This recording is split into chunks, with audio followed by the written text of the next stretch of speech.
ISIS Audiobooks presents an unabridged recording of Stalingrad by Antony Beevor, and read by Michael Tudor Barnes. Preface.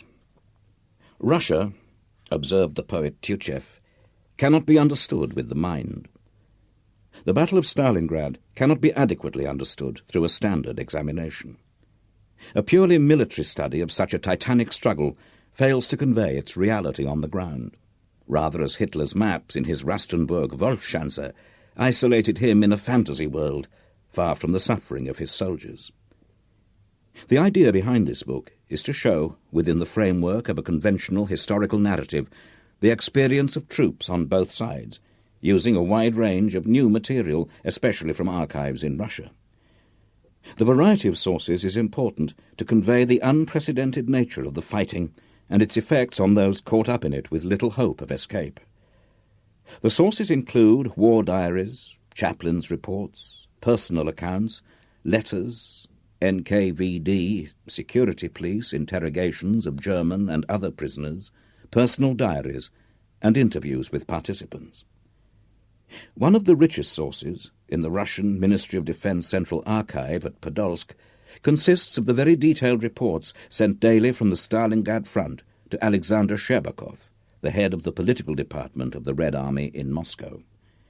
These describe not only heroic actions, but also extraordinary events, the Commissar's euphemism for treasonous behavior, such as desertion, crossing over to the enemy, cowardice, incompetence, self-inflicted wounds, anti-Soviet agitation, and even drunkenness.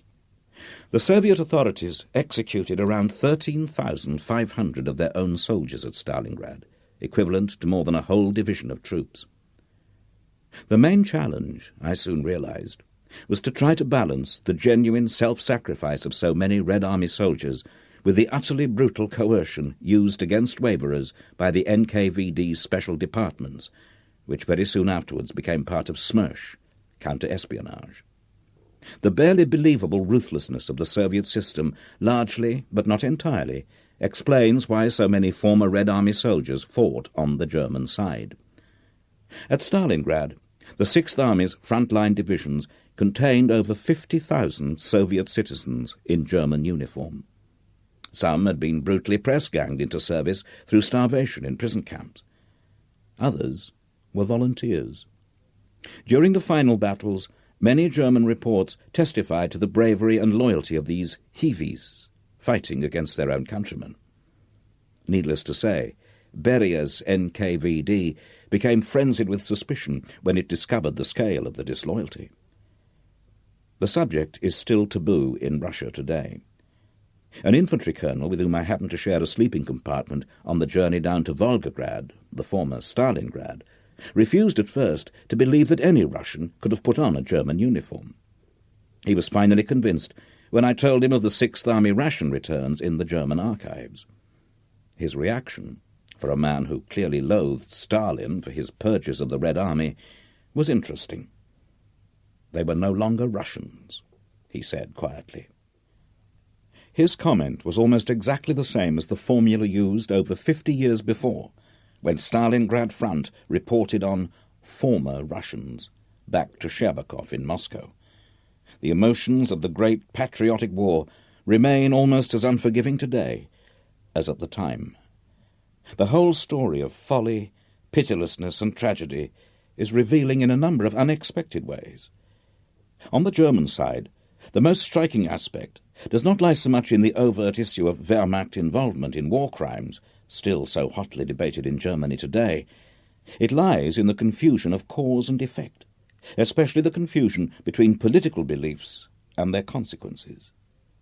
German troops in Russia, as so many letters written from Stalingrad reveal, were in complete moral disarray. The objectives of subjugating the Slavs and defending Europe from Bolshevism through a preemptive strike proved counterproductive, to say the least. To this day, many German survivors still see the Battle of Stalingrad as a clever Soviet trap into which they had been enticed by deliberate withdrawals. They consequently tend to view themselves as the victims rather than the instigators of this disaster. One thing, however, is unarguable. the Battle of Stalingrad remains such an ideologically charged and symbolically important subject that the last word will not be heard for many years. Part 1. The World Will Hold Its Breath. Chapter 1. The Double-Edged Sword of Barbarossa. Saturday, the 21st of June, 1941, produced a perfect summer's morning. Many Berliners took the train out to Potsdam to spend the day in the park of Sanssouci. Others went swimming from the beaches of the Wannsee or the Nikolassee. In cafes, the rich repertoire of jokes about Rudolf Hess's flight to Britain had given way to stories about an imminent invasion of the Soviet Union. Others, dismayed at the idea of a much wider war, rested their hopes upon the idea that Stalin would cede the Ukraine to Germany at the last moment. In the Soviet embassy on the Unter den Linden, officials were at their posts. An urgent signal from Moscow demanded an important clarification of the huge military preparations along the frontiers from the Baltic to the Black Sea. Valentin Bereshkov, the first secretary and chief interpreter, rang the German Foreign Office on the Wilhelmstrasse to arrange a meeting. He was told that Reichsminister Joachim von Ribbentrop was out of town, and that Staatssekretär Freiherr von Weizsäcker could not be reached by telephone. As the morning passed, more and more urgent messages arrived from Moscow demanding news. There was an atmosphere of repressed hysteria in the Kremlin as the evidence of German intentions mounted, adding to more than 80 warnings received over the previous 8 months. The deputy head of the NKVD had just reported that there were no fewer than 39 aircraft incursions over the state border of the USSR during the previous day. The Wehrmacht was quite shameless in its preparations. Yet the lack of secrecy seems only to have confirmed the idea in Stalin's convoluted mind that this must all be part of a plan by Adolf Hitler to extract greater concessions. The Soviet ambassador in Berlin, Vladimir Dekhanozov, shared Stalin's conviction that it was all a campaign of disinformation, originally started by the British. He even dismissed the report of his own military attaché that 180 divisions had deployed along the border. Dekhanozov, a protégé of Lavrenti Beria, was yet another Georgian and a senior member of the NKVD. His experience of foreign affairs had gone little beyond interrogating and purging rather more practiced diplomats. Other members of the mission, although they did not dare express their views too forcefully, had little doubt that Hitler was planning to invade. They had even sent on the proofs of a phrasebook prepared for invading troops, which had been brought secretly to the Soviet consulate by a German communist printer. Useful terms included the Russian for surrender, hands up, where is the collective farm chairman, are you a communist, and I'll shoot. Bereshkov's renewed telephone calls to the Wilhelmstrasse were met by the statement that Ribbentrop is not here and nobody knows when he will return. At midday, he tried another official, the head of the political department. I believe something is going on at Führer headquarters. Very probably everybody's there. But the German foreign minister was not out of Berlin. Ribbentrop was busy preparing instructions to the German embassy in Moscow, headed Urgent, State Secret. Early the next morning, some 2 hours after the invasion began, the ambassador, Count Friedrich Werner von der Schulenburg, was to convey to the Soviet government a list of grievances to serve as the pretext. As the Saturday afternoon in Berlin turned to evening, the messages from Moscow grew increasingly frantic. Bereshkov rang the Wilhelmstrasse every 30 minutes. Still, no senior functionary would accept his call. From the open window of his office, he could see the old-fashioned Schutzmann helmets of the police guarding the embassy. Beyond them, Berliners were taking a Saturday evening stroll on the Unter den Linden. The polarity between war and peace had a bewildering air of unreality. The Berlin-Moscow Express was about to pass through the waiting German armies and cross the frontier as if nothing were amiss. In Moscow, the Soviet Foreign Minister Molotov summoned Count von der Schulenburg to the Kremlin. The German ambassador, after overseeing the destruction of the embassy's secret papers, set off for the meeting called for 9:30. When challenged with the evidence of German preparations, he did not admit that an invasion was about to take place. about to take place. He simply expressed his astonishment that the Soviet Union could not understand the situation and refused to answer any questions until he had consulted Berlin.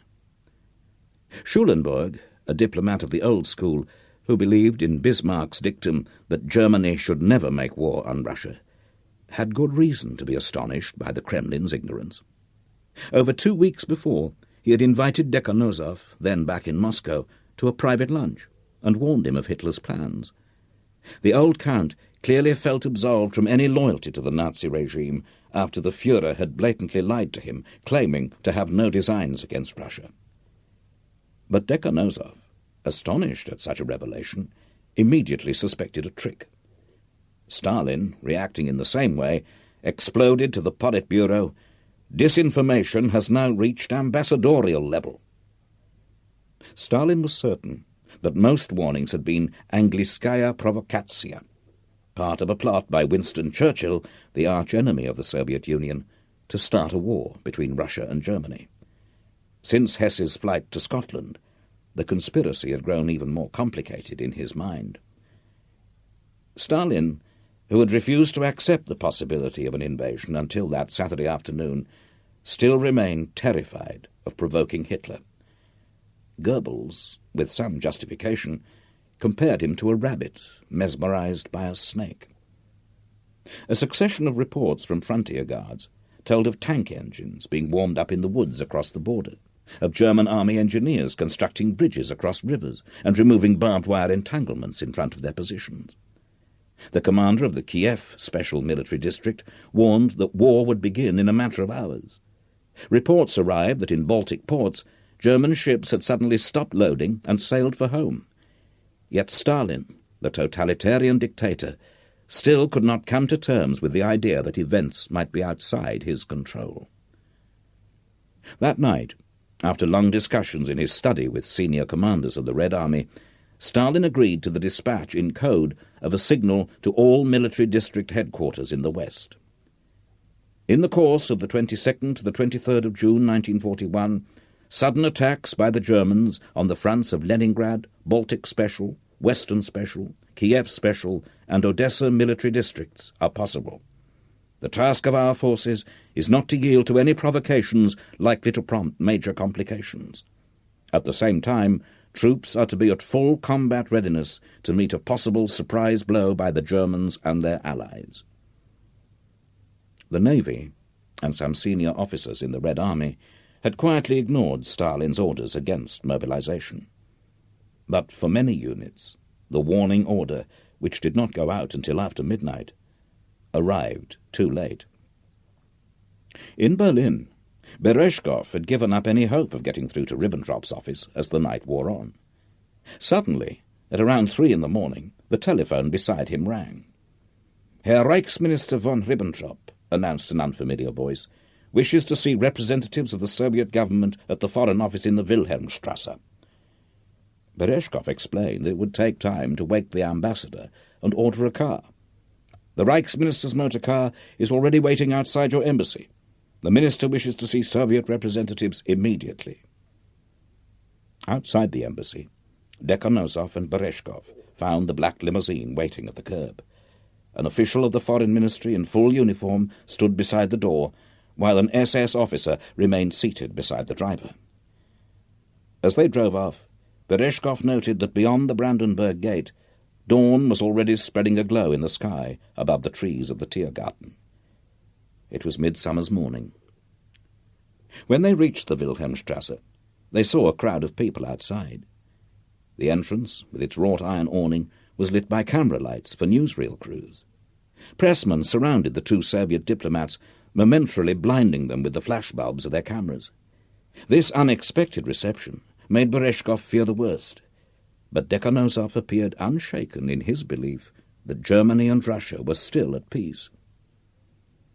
The Soviet ambassador, barely 5 feet tall, with a small beak nose and a few strands of black hair plastered across a bald pate, was not an impressive figure. Hitler, when he first received him, had him flanked by 2 of his tallest SS guards to emphasize the contrast. Yet the diminutive Georgian was dangerous to those in his power. He had been known as the Hangman of Baku from his repressive activities in the Caucasus following the Russian Civil War. In the Berlin embassy, he had even had a torture and execution chamber constructed in the basement to deal with suspected traitors in the Soviet community. Ribbentrop, while waiting for them to arrive, paced up and down his room like a caged animal. There was little sign of the statesmanlike expression which he reserved for great occasions. "The Führer is absolutely right to attack Russia now," he kept repeating, as if trying to convince himself. "The Russians would certainly themselves attack us if we did not do so." His subordinates were convinced that he could not face the prospect of destroying what he saw as his most important achievement, the Molotov-Ribbentrop Pact.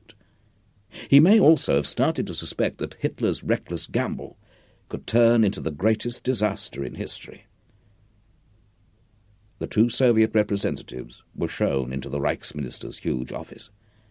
An expanse of patterned parquet floor led to the desk at the far end. Bronze statuettes on stands lined the walls. As they came close, Berezhkov was struck by Ribbentrop's appearance. His face was scarlet and bloated. His eyes were glassy and inflamed. He wondered if he had been drinking. Ribbentrop, after the most perfunctory of handshakes, led them to a table to one side where they sat down. Dekhanosov started to read a statement, requesting reassurances from the German government. But Ribbentrop broke in to say that they had been invited to attend a meeting for very different reasons. He stumbled through what amounted to a declaration of war, although the word was never mentioned. The Soviet government's hostile attitude to Germany and the serious threat represented by Russian troop concentrations on Germany's eastern frontier have compelled the Reich to take military countermeasures. Ribbentrop repeated himself in different ways and accused the Soviet Union of various acts, including the military violation of German territory. It suddenly became clear to Berezhkov that the Wehrmacht must have already started its invasion. The Reichsminister stood up abruptly. He handed over the full text of Hitler's memorandum to Stalin's ambassador, who was speechless. "The Führer has charged me with informing you officially of these defensive measures." Dekhanosov also rose to his feet. He barely reached to Ribbentrop's shoulder. The full significance sank in at last. "You'll regret this insulting, provocative, and thoroughly predatory attack on the Soviet Union. You'll pay dearly for it." He turned away, followed by Berezhkov, and strode towards the door. Ribbentrop hurried after them.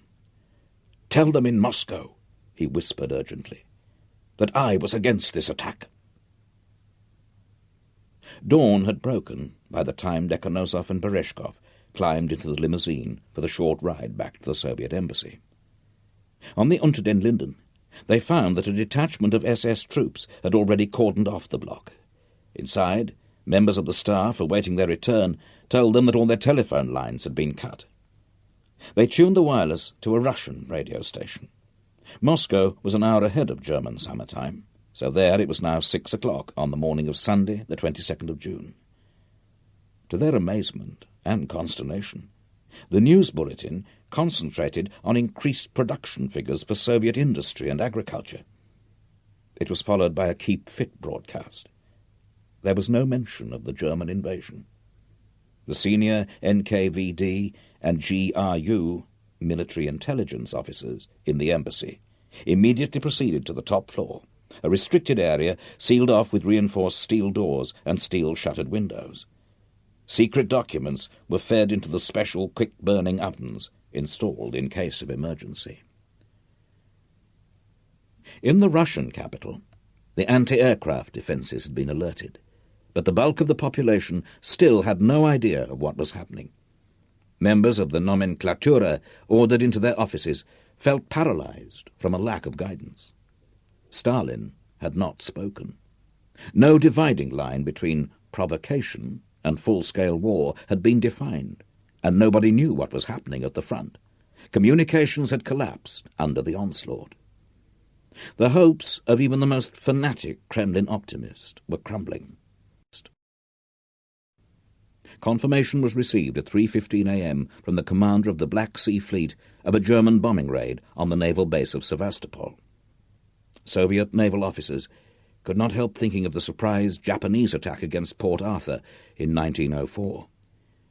Georgy Malenkov, one of Stalin's closest associates, refused to believe the word of Admiral Nikolai Kuznetsov, so he telephoned again himself in private to check that it was not a trick by senior officers to force the leader's hand.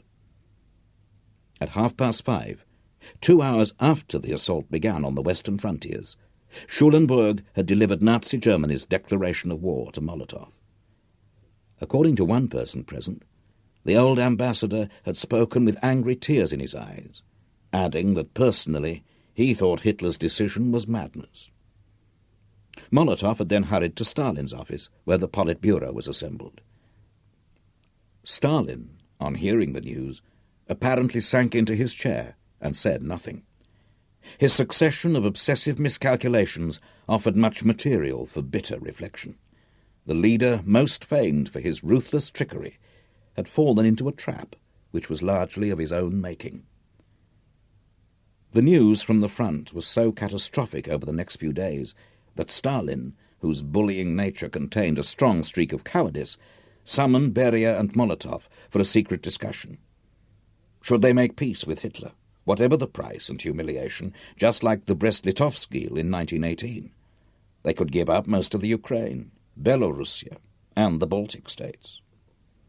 The Bulgarian ambassador, Ivan Stamenov, was summoned to the Kremlin. Molotov asked him if he would act as intermediary, but to their astonishment, he refused.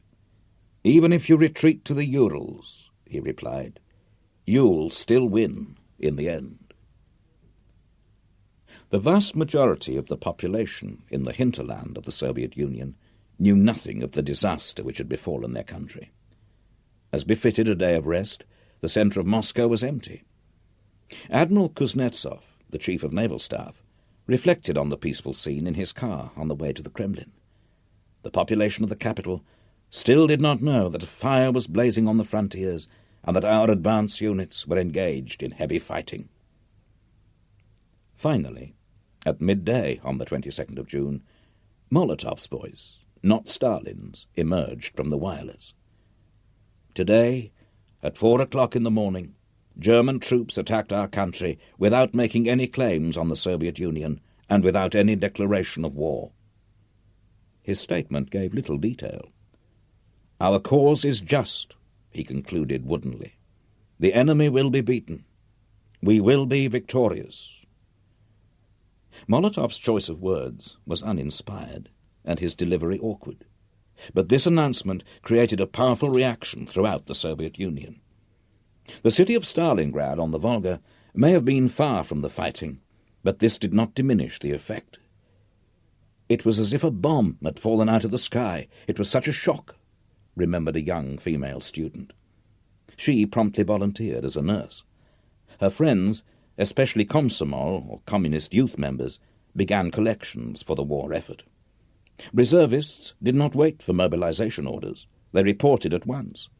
Within half an hour of Molotov's speech, the reservist Viktor Goncharov set out from home for the centre, accompanied by his old father, whom he assumed was coming to see him off. His wife, working out at the Stalingrad tram park, could not get back to say goodbye. He had no idea that his father, an 81-year-old Cossack who had fought in 4 wars, was planning to come along to volunteer.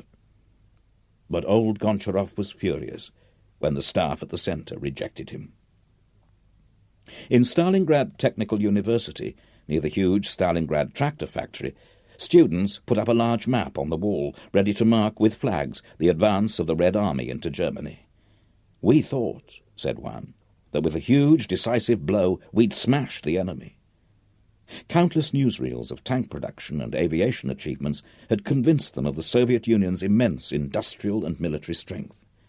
The images had proved doubly impressive in a country which until recently had been technologically backward. In addition, the domestic omnipotence of the Stalinist system made it appear unshakable to those inside it. Propaganda fell on a well-prepared soil, acknowledged another of the Stalingrad students. We all had this powerful image of the Soviet state, and therefore of the country's invincibility. None of them imagined the fate that awaited the Soviet Union, even less the one in store for the model city of Stalingrad, with its engineering plants, municipal parks, and tall white apartment blocks, looking across the great Volga. Chapter 2. Nothing is impossible for the German soldier. During that night of the 21st of June, the diplomats in Berlin and Moscow could only guess at what was happening along the frontier that separated them. Never had foreign ministries been so redundant. Some 3,050,000 German troops, with other pro-Axis armies bringing the total to 4 million men, awaited the invasion of the Soviet Union from Finland to the Black Sea. The world will hold its breath, Hitler had declared at a planning session several months before. The ultimate objective was to establish a defence line against Asiatic Russia from a line running from the Volga River to Archangel. The last industrial area left to Russia in the Urals could then be destroyed by the Luftwaffe. It was the shortest night of the year. Wireless silence was maintained for the many hundreds of thousands of troops hidden in the birch and fir forests of East Prussia and occupied Poland. Artillery regiments, which had arrived in the eastern frontier regions weeks before, ostensibly to prepare for manoeuvres, were well prepared. In East Prussia, the gun teams, wearing old clothes borrowed from local civilians, had brought forward reserves of shells on farm carts and camouflaged them next to pre-selected fire positions. Most soldiers believed the stories that this exercise was all part of a huge diversion to cover preparations for the invasion of Britain. At nightfall, when orders were issued, the German army was left in no doubt. The guns were stripped of their camouflage or hauled out from hiding places in barns. They were then hitched to teams of horses, to half-tracks or to artillery tractors with masked headlights, and towed out to their fire positions. Forward observation officers went ahead with the infantry to within a few hundred yards of the frontier posts occupied by the Soviet border guards. Some officers in second-wave divisions toasted the coming operation with vintage champagne and cognac brought from occupied France. A few glanced again through the memoirs of General de Caulaincourt, to whom Napoleon had said on the eve of his invasion in 1812, "Avant 2 mois, la Russie me demandera la paix." Some, trying to imagine what lay ahead, leafed through copies of the phrase book which Dekhanozov's embassy had sent to Moscow with so little effect. A number read the Bible. Soldiers had built fires in their camouflaged encampments to keep away the mosquitoes. Accordion players struck up sentimental songs. While a few sang, others stayed with their thoughts. Many dreaded crossing the frontier into the unknown land of which they had heard only terrible things. Officers had warned them that if they slept in Russian houses, they would be bitten by insects and catch diseases. Many laughed, however, at comrades who wanted to cut all their hair off as a precaution against lice. In any case, most of them believed their officers when they said that there would be no need to worry about winter quarters. In the 24th Panzer Division, for example, Captain von Rosenbach-Lipinski is said to have told his motorcycle reconnaissance battalion, "The war with Russia will last only 4 weeks." Such confidence was in many ways understandable. Even foreign intelligence services expected the Red Army to collapse. The Wehrmacht had assembled the largest invasion force ever seen, with 3,350 tanks, around 7,000 field guns, and over 2,000 aircraft. The German army had improved its level of motor transport with French army vehicles. For example, 70% of the trucks in the 305th Infantry Division, another division to perish at Stalingrad the following year, came from France. Yet the Wehrmacht, although famed for its blitzkrieg, also depended on over 600,000 horses to tow guns, ambulances, and ration wagons. With the vast majority of the infantry divisions on their feet, the overall speed of advance was unlikely to be much faster than that of the Grande Armée in 1812. Many officers had mixed sensations. "Our optimism was tremendous after the rather easy victories in Poland, in France, and in the Balkans," recounted the commander of the 1st Panzer Company to reach the Volga at Stalingrad 14 months later. But as one of those who had just read Caulaincourt, he had bad feelings about the enormous space of Russia. It also seemed rather late in the year to start such an ambitious campaign. Operation Barbarossa had been planned to begin on the 15th of May. The delay of over 5 weeks, often blamed entirely on Hitler's Balkan campaign, was in fact influenced by many other factors, including the exceptionally heavy spring rains, the inability of the Luftwaffe to prepare forward airfields in time, and the allocation of motor transport to divisions. That evening, regimental officers were told of certain special orders affecting the conflict ahead. They included collective measures of force against villages in areas of partisan activity, and the Commissar order. Soviet political officers, Jews and partisans were to be handed over to the SS, or the Secret Field Police. Most staff officers, and certainly all intelligence officers, were told of Field Marshal von Brauchich's order of the 28th of April laying down ground rules for relations between army commanders and the SS Sonderkommando and security police operating in their rear areas. Their special tasks would form part of the final encounter between two opposing political systems. Finally, a jurisdiction order deprived Russian civilians of any right of appeal and effectively exonerated soldiers from crimes committed against them, whether murder, rape, or looting. The order, signed by Field Marshal Keitel on the 13th of May, justified this on the grounds that the downfall of 1918, the German people's period of suffering which followed, and the struggle against National Socialism, with the many blood sacrifices endured by the movement, can be traced to Bolshevik influence. No German should forget this. When Lieutenant Alexander Stahlberg was privately warned of the Commissar order by his cousin, Henning von Treschow, later one of the key members of the July plot, he burst out, "That would be murder." "The order is just that," agreed Treschow. Stahlberg then asked where it had come from. "From the man to whom you gave your oath," answered his cousin. "As I did," he added, with a penetrating look. A number of commanders refused to acknowledge or pass on such instructions. They were generally those who respected the traditional ethos of the army and disliked the Nazis. Many, but not all, were from military families, now a fast diminishing proportion of the officer corps. The generals were the ones with the least excuse. Over 200 senior officers had attended Hitler's address, in which he left no doubts about the war ahead.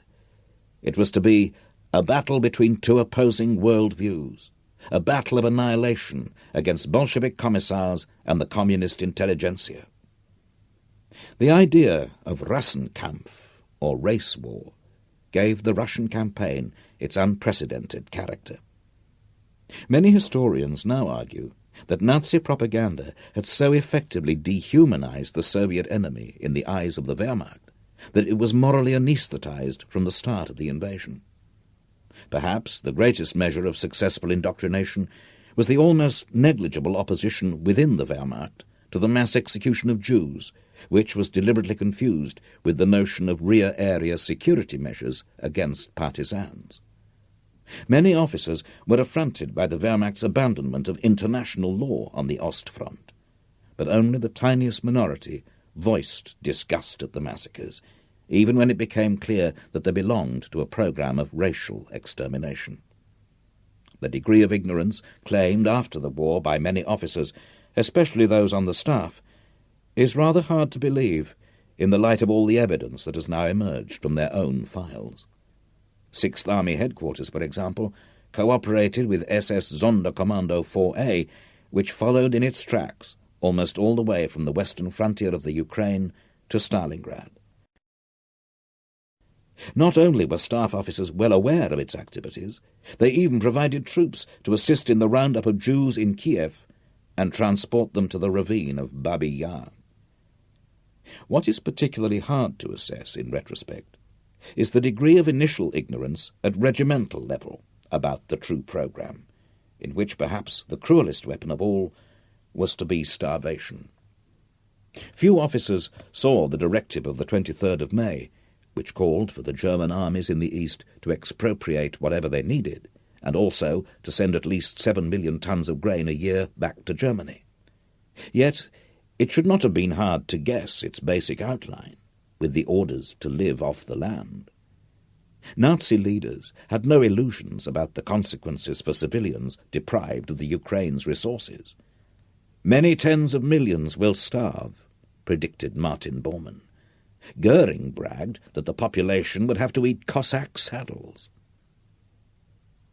When the illegal Barbarossa orders were prepared in March 1941, it was General Franz Halder, the Chief of Staff, who bore the main responsibility for the army's acceptance of collective reprisals against civilians.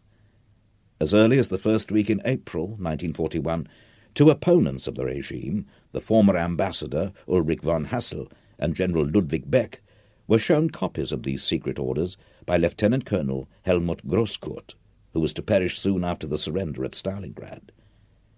"It makes one's hair stand on end," wrote Hassel in his diary, "to learn about measures to be taken in Russia, and about the systematic transformation of military law concerning the conquered population into uncontrolled despotism. Indeed, a caricature of all law.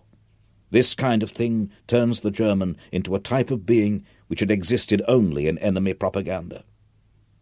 The army," he subsequently noted, "must assume the onus of the murders and burnings which up to now have been confined to the SS." Hassel's pessimism was justified. Although a few army commanders were reluctant to distribute the instructions, several others issued orders to their troops which might have come straight from Goebbels' office.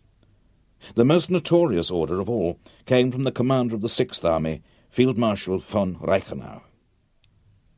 General Hermann Hoth, who was to command the 4th Panzer Army in the Stalingrad campaign, declared, "The annihilation of those same Jews who support Bolshevism and its organization for murder, the Partisans, is a measure of self-preservation."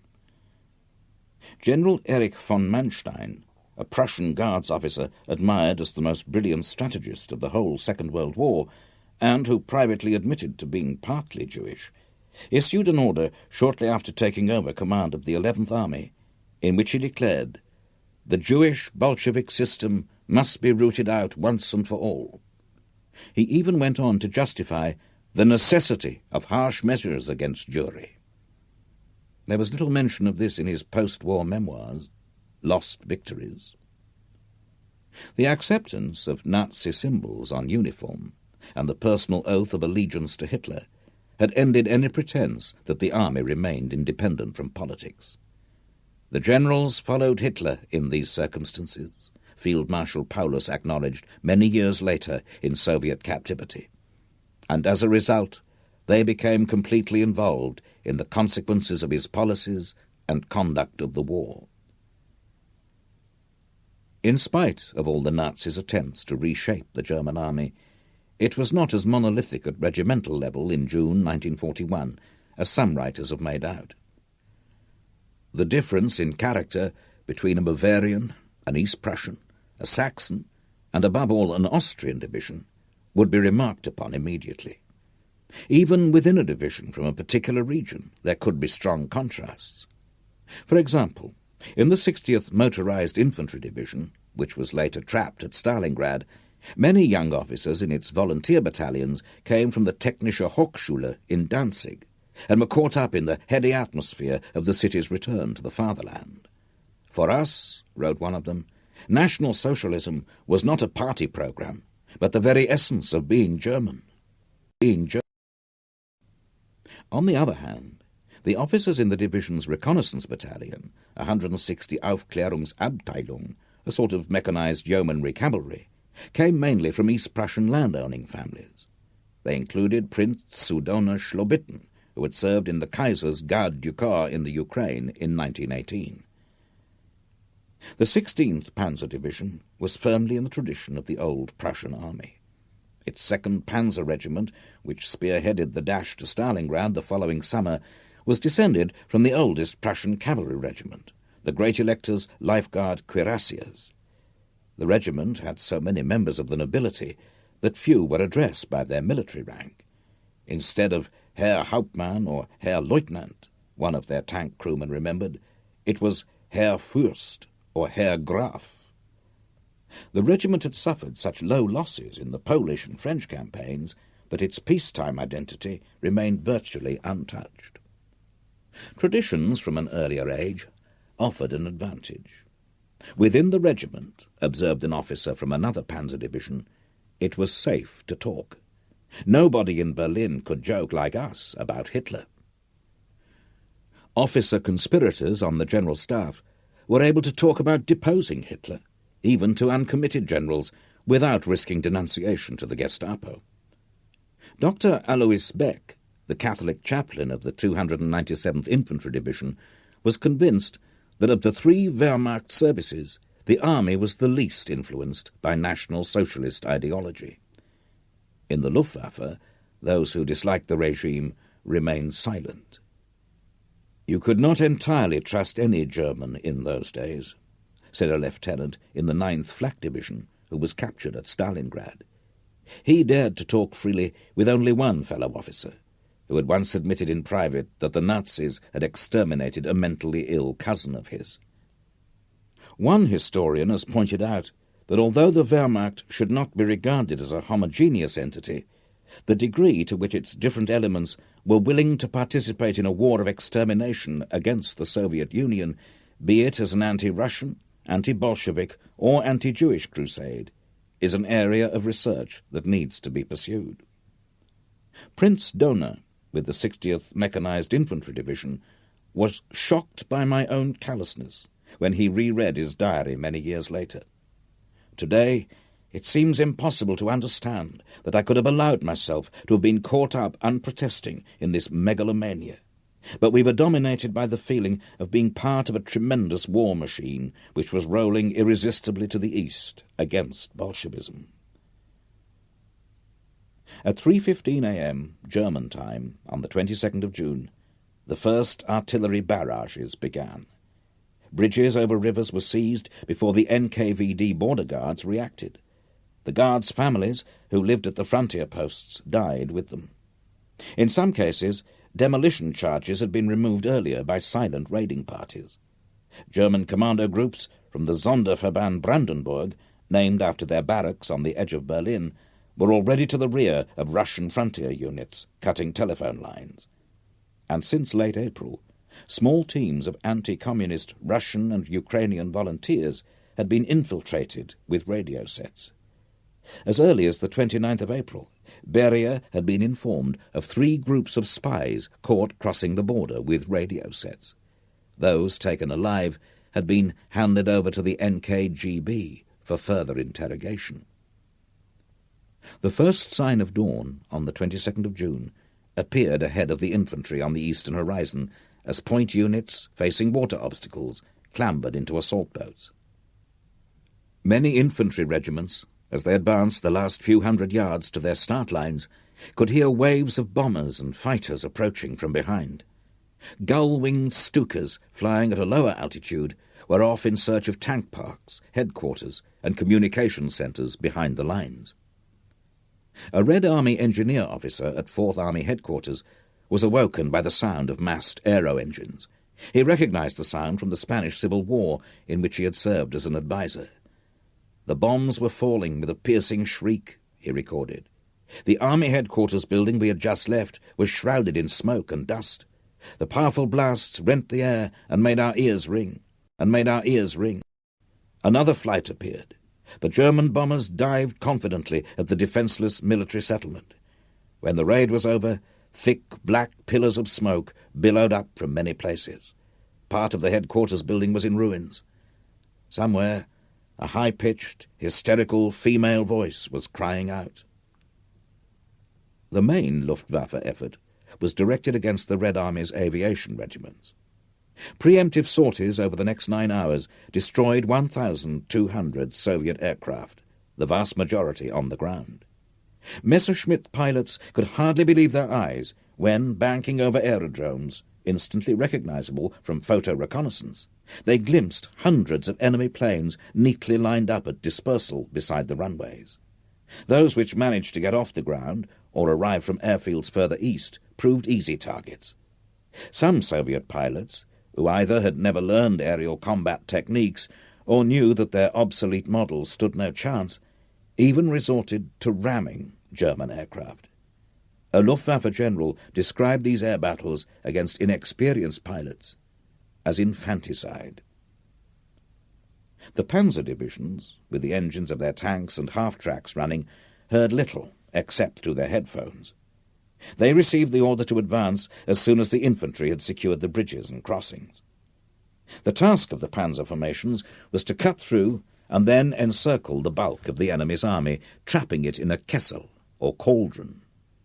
This is how the Wehrmacht planned to destroy the Red Army's fighting strength, then advance virtually unopposed on its three major objectives: Leningrad, Moscow, and the Ukraine. Army Group North, under Field Marshal Ritter von Leeb, was primarily responsible for the advance from East Prussia into the Baltic states to secure the ports, and then on to Leningrad. Army Group Centre, under Field Marshal Fedor von Bock, was to follow Napoleon's route to Moscow once it had encircled the main concentrations of the Red Army in its path. Brauchitsch and Halder were deeply disturbed, however, when Hitler decided to weaken this central thrust in order to bolster what they saw as subsidiary operations. The Führer believed that once he seized the agricultural wealth of the Ukraine and the Caucasian oil fields, the Reich's invincibility was guaranteed. Army Group South, under Field Marshal Gerd von Rundstedt, soon supported on his right by a small Hungarian army and two Romanian armies, was entrusted with this task. The Romanian dictator, Marshal Ion Antonescu, had been delighted when told of Operation Barbarossa 10 days before its launch. "Of course I'll be there from the start," he had said. "When it's a question of action against the Slavs, you can always count on Romania." On the anniversary of Napoleon's proclamation from his imperial headquarters at Vilkovsky, Hitler issued a long justification of the breakdown of relations with the Soviet Union. He turned the truth inside out, claiming that Germany was threatened by approximately 160 Russian divisions massed on our frontier. He thus started the European crusade against Bolshevism, with a shameless lie to his own people and to his own soldiers. Chapter 3. Smash in the door, and the whole rotten structure will come crashing down. Seldom had an attacker enjoyed such advantages as the Wehrmacht in June 1941. Most Red Army and frontier units, having been ordered not to respond to provocations, did not know how to react. Even beyond the 12th hour, Stalin still desperately hoped for a last chance of conciliation, and was reluctant to allow his troops to strike back. An officer entering the office of Colonel General D.G. Pavlov, the commander of the Central Front, heard him yelling in nervous exasperation down the telephone as yet another frontline commander reported German activity on the border. "I know. It has already been reported. Those at the top know better than we." The three Soviet armies, stretched out along the frontier on Stalin's orders, never stood a chance, and their tank brigades behind were destroyed by air attack before they had a chance to deploy. The great 18th century citadel of Brest-Litovsk, the town where the Kaiser's general staff had inflicted such a humiliating diktat on Lenin and Trotsky in 1918, was surrounded in the first few hours. Army Group Centre's two panzer groups, commanded by Generals Hoth and Guderian, surrounded large Soviet forces in two rapid encirclements. Within 5 days, their forces had joined up near Minsk, some 200 miles from the border. More than 300,000 Red Army soldiers were trapped, and 2,500 tanks destroyed or captured. In the north, striking out of East Prussia across the river Niemen, the 4th Panzer Group smashed through the Russian line with ease. 5 days later, General von Manstein's 56th Panzer Corps, advancing almost 50 miles a day, was nearly halfway to Leningrad and had secured the crossing of the river Dwina. This impetuous dash, Manstein wrote later, was the fulfillment of a tank commander's dream. The Luftwaffe, meanwhile, had continued to annihilate Red Army aviation. By the end of the second day of fighting, it had increased its score to 2,000 aircraft destroyed. The Soviet Union could build fresh aircraft and train new pilots, but that immediate infanticide of aircrew crushed morale for a long time. "Our pilots feel that they are corpses already when they take off," a squadron officer admitted to a commissar 15 months later at the height of the Battle of Stalingrad. "This is where the losses come from." In the south, where Soviet forces were strongest, the German advance was much less rapid. General Kirponos had managed to establish a defence in depth rather than line his armies along the frontier. But although his divisions inflicted quite heavy casualties on the Germans, their own losses were infinitely greater. Kirponos rushed his tank formations into battle before they could deploy effectively. On the second day, the 23rd of June, General Ewald von Kleist's 1st Panzer Group came up against Soviet divisions equipped with the monster KV tank, and for the very first time, German crews saw the T-34 tank, the best general-purpose tank developed in the Second World War. The reduction of the southern front between the Pripyat marshes and the Carpathian Mountains took much longer than expected. Field Marshal von Reichenau's 6th Army found itself continually harassed by Russian forces cut off in the wooded swampland to its left. Reichenau wanted prisoners executed as partisans, whether or not they still wore uniform. Red Army units also shot their German captives, especially Luftwaffe pilots who had bailed out. There were few opportunities for sending them to the rear, and they did not want them to be saved by the enemy advance. In Lvov, the capital of Galicia, the NKVD slaughtered political prisoners to prevent their release by the Germans. Its savagery was no doubt increased by the atmosphere of suspicion and chaos in the city, with drunkenness and looting. Lvov was subjected not only to aerial bombing, but also to sabotage by German organized groups of Ukrainian nationalists. The mood of violent fear had been fueled just before the invasion by jibes from the non-Russian population. "The Germans are coming to get you." Hitler's conviction that the Soviet Union was a rotten structure that would come crashing down was shared by many foreign observers and intelligence services. Stalin's purge of the Red Army, which had begun in 1937, was fueled by an inimitable mixture of paranoia, sadistic megalomania, and a vindictiveness for old slights dating back to the Russian Civil War and the Russo-Polish War. Altogether, 36,671 officers were executed, imprisoned, or dismissed, and out of the 706 officers of the rank of brigade commander and above, only 303 remained untouched. Cases against arrested officers were usually grotesque inventions. Colonel K.K. Rokossovsky, later the commander who delivered the coup de grace at Stalingrad, faced evidence purportedly provided by a man who had died nearly 20 years before. The most prominent victim was Marshal Mikhail Tukhachevsky, the leading advocate of mobile warfare. His arrest and execution also represented the deliberate destruction of the Red Army's operational thinking, which had encroached dangerously upon Stalin's preserve of strategy. Former Imperial Army officers under Tukhachevsky had been developing a sophisticated theory of operational art based on the study of the relationship between mass firepower and mobility. By 1941, this was a treasonous heresy, which explained why few Red Army generals had dared to mass their tanks effectively against the German threat. 2.5 years after the purge began, the Red Army presented a disastrous spectacle in the winter war against Finland. Marshal Voroshilov, Stalin's old crony from the 1st Cavalry Army, displayed an astonishing lack of imagination. The Finns outmanoeuvred their opponents time after time, Their machine gunners scythed down the massed Soviet infantry struggling forward through the snowfields. Only after deploying 5 times as many men as their opponents and huge concentrations of artillery did the Red Army begin to prevail. Hitler had observed this lamentable performance with excitement. Japanese military intelligence took a rather different view. It was about the only foreign service which did not underestimate the Red Army at this time. A series of border skirmishes on the Manchurian frontier, which culminated in the battle at Khalgin Gol in August 1939, had showed what an aggressive young commander, in this case the 43-year-old General Georgy Zhukov, could achieve.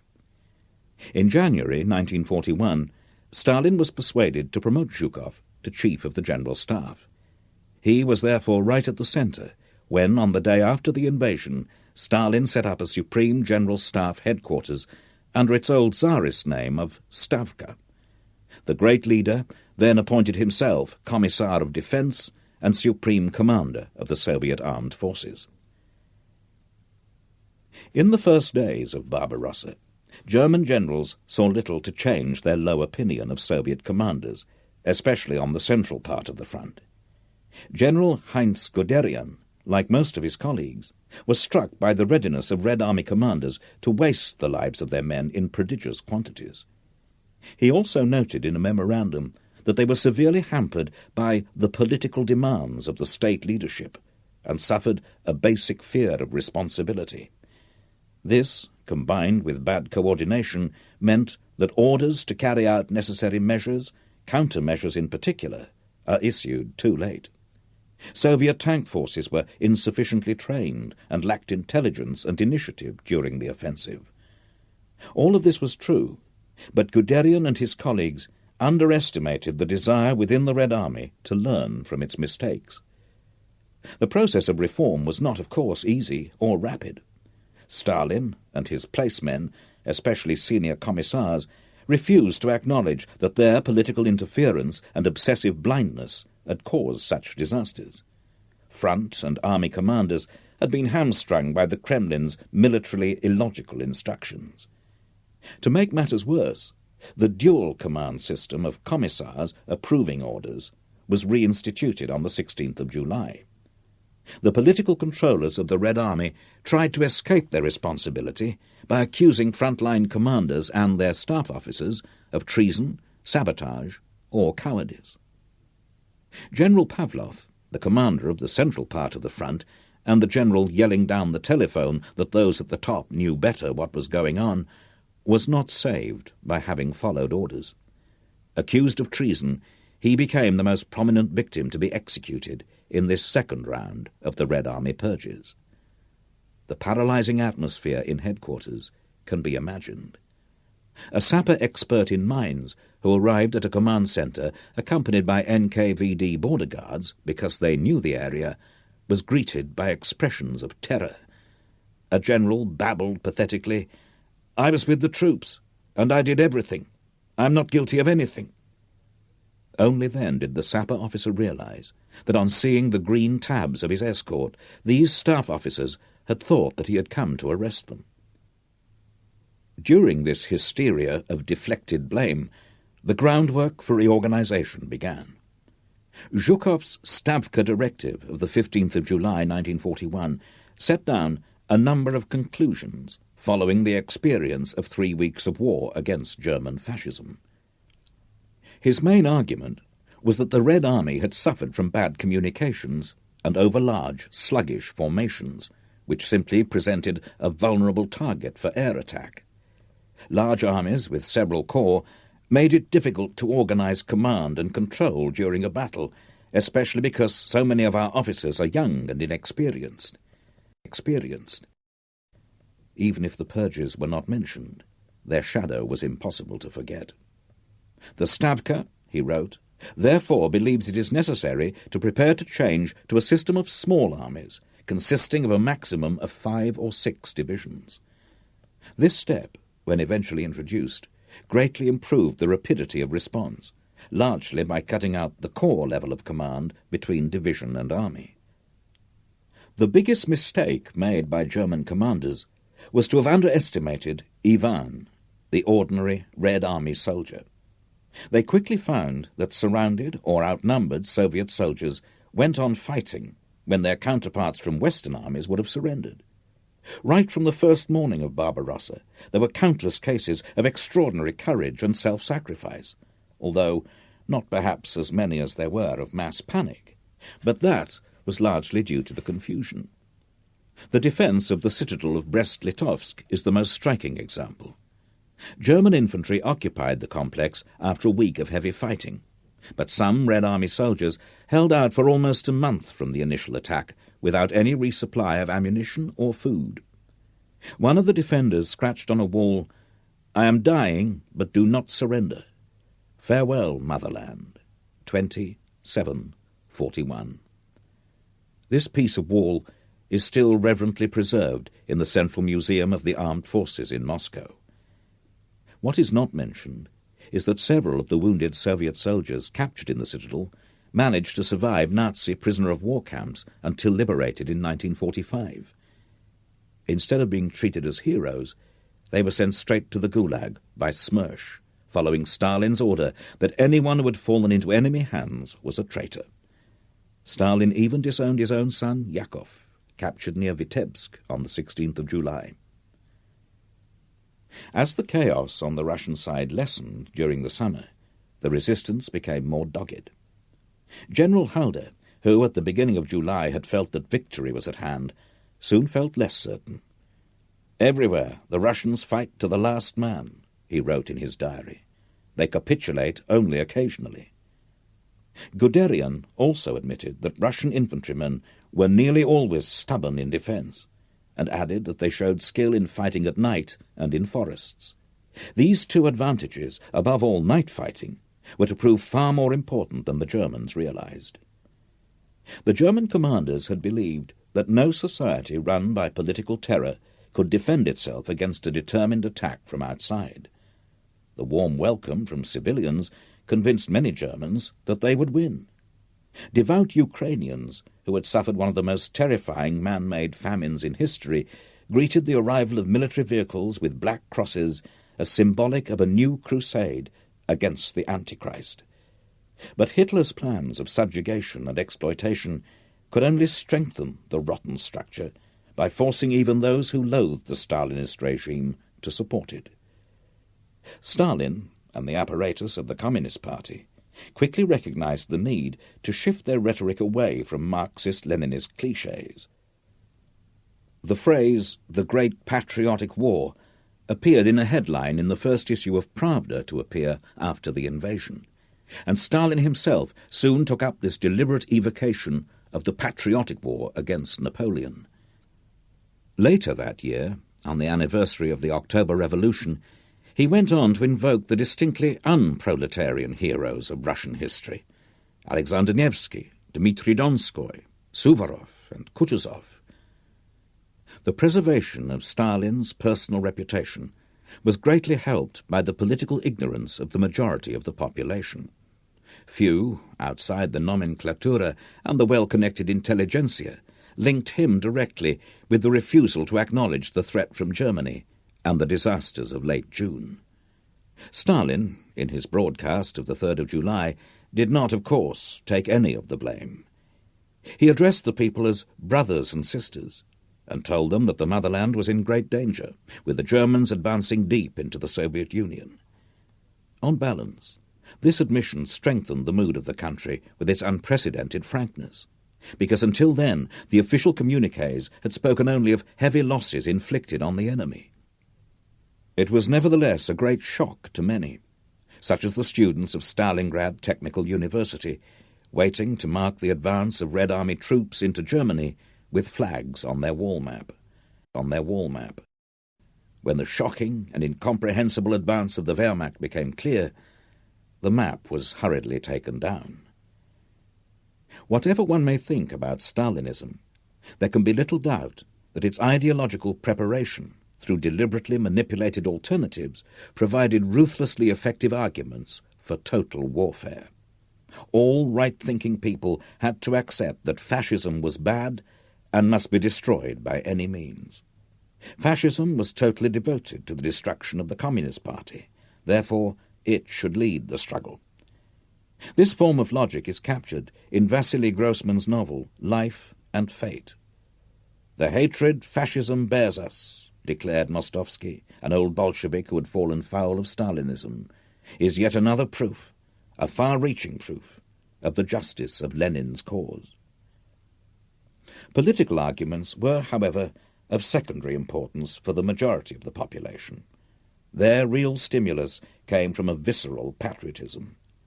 The recruiting poster, "The Motherland Calls," showed a typical Russian woman holding the military oath and backed by a sheaf of bayonets. Although unsubtle, it was deeply effective at the time. Huge sacrifices were expected. "Our aim is to defend something greater than millions of lives," wrote a young tank commander in his diary exactly a month after the invasion. "I am not speaking about my own life. The only thing to be done is to lose it to some advantage for the motherland." 4 million people volunteered, or felt obliged to volunteer, for the Opolchensi militia. The waste of lives was so terrible it is hard to comprehend. A carnage whose futility was perhaps exceeded only by the Zulu king marching an impi of his warriors over a cliff to prove their discipline. These untrained soldiers, often without weapons, and many still in civilian clothes, were sent against the Wehrmacht's panzer formations. 4 militia divisions were almost completely annihilated before the siege of Leningrad had even begun. Families, ignorant of the incompetence and chaos at the front, with drunkenness and looting or NKVD executions, mourned almost without criticism of the regime. Anger was reserved for the enemy. Most acts of bravery from that summer never came to light, having disappeared with the death of witnesses. Some of the stories, however, did emerge later, partly because a strong feeling of injustice grew in the ranks that the deeds of many brave men were not being acknowledged. For example, a letter was found on the body of a surgeon Maltsev at Stalingrad, expressing his need to testify to the courage of a comrade during the terrible retreat. "Tomorrow, or the day after tomorrow, a big battle will take place," he had written, "and I will probably be killed, and I dream that this account will be published so that people will learn of the feats performed by Lichkin." Tales of bravery offered little compensation at the time. By mid-July, the Red Army was in a desperate position.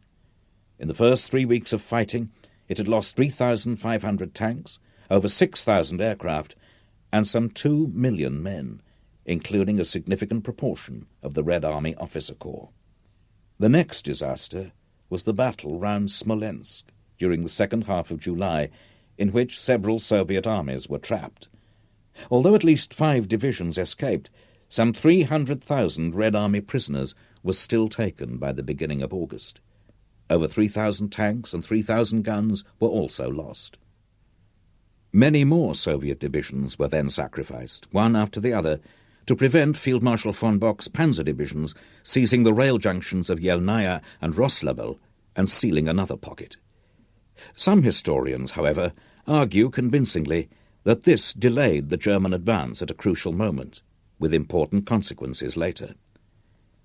In the south, Field Marshal von Rundstedt's army group, now supported by Romanians and Hungarians, took 100,000 prisoners from the divisions trapped in the Uman pocket early in August.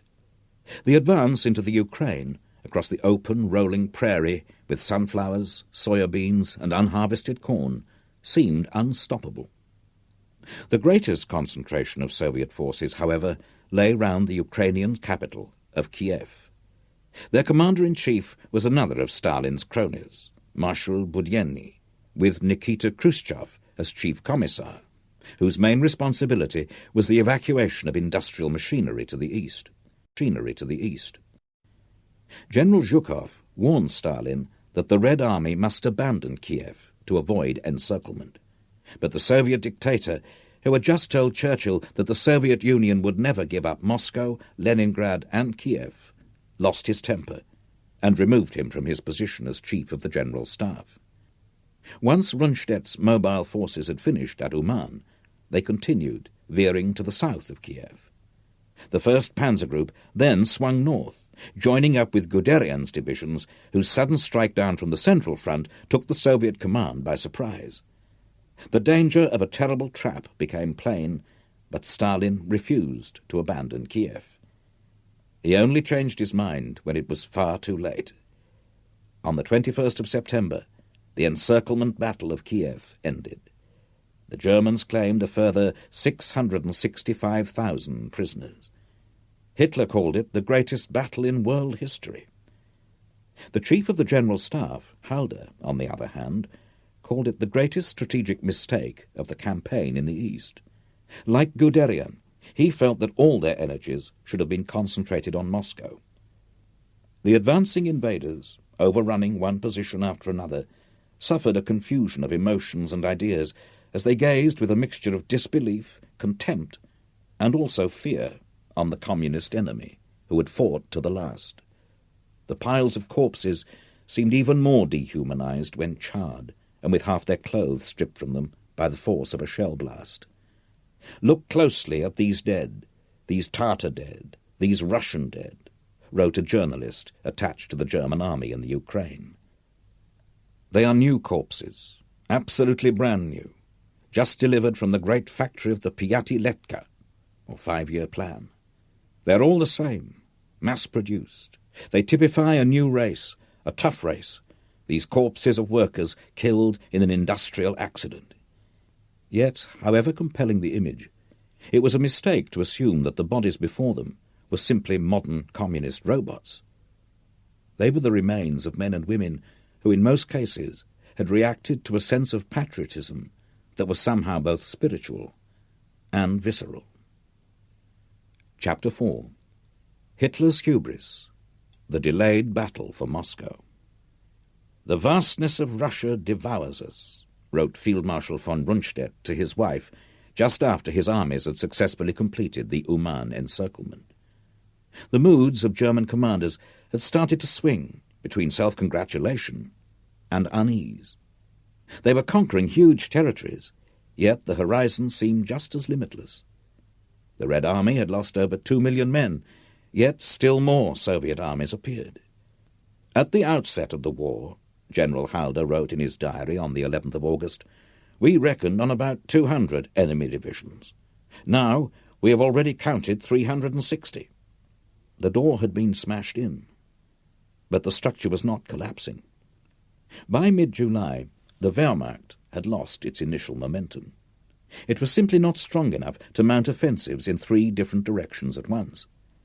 Casualties had been higher than expected, over 400,000 by the end of August, and the wear and tear on vehicles far greater than predicted. Engines became clogged with grit from the dust clouds and broke down constantly, yet replacements were in very short supply. Bad communications also took their toll. The railway tracks, which were a slightly broader gauge, had to be relaid, and instead of the highways marked on their maps, the armies found dirt roads which turned to glutinous mud in a brief summer downpour. In many marshy places, German troops had to build their own corduroy roads of birch trunks laid side to side.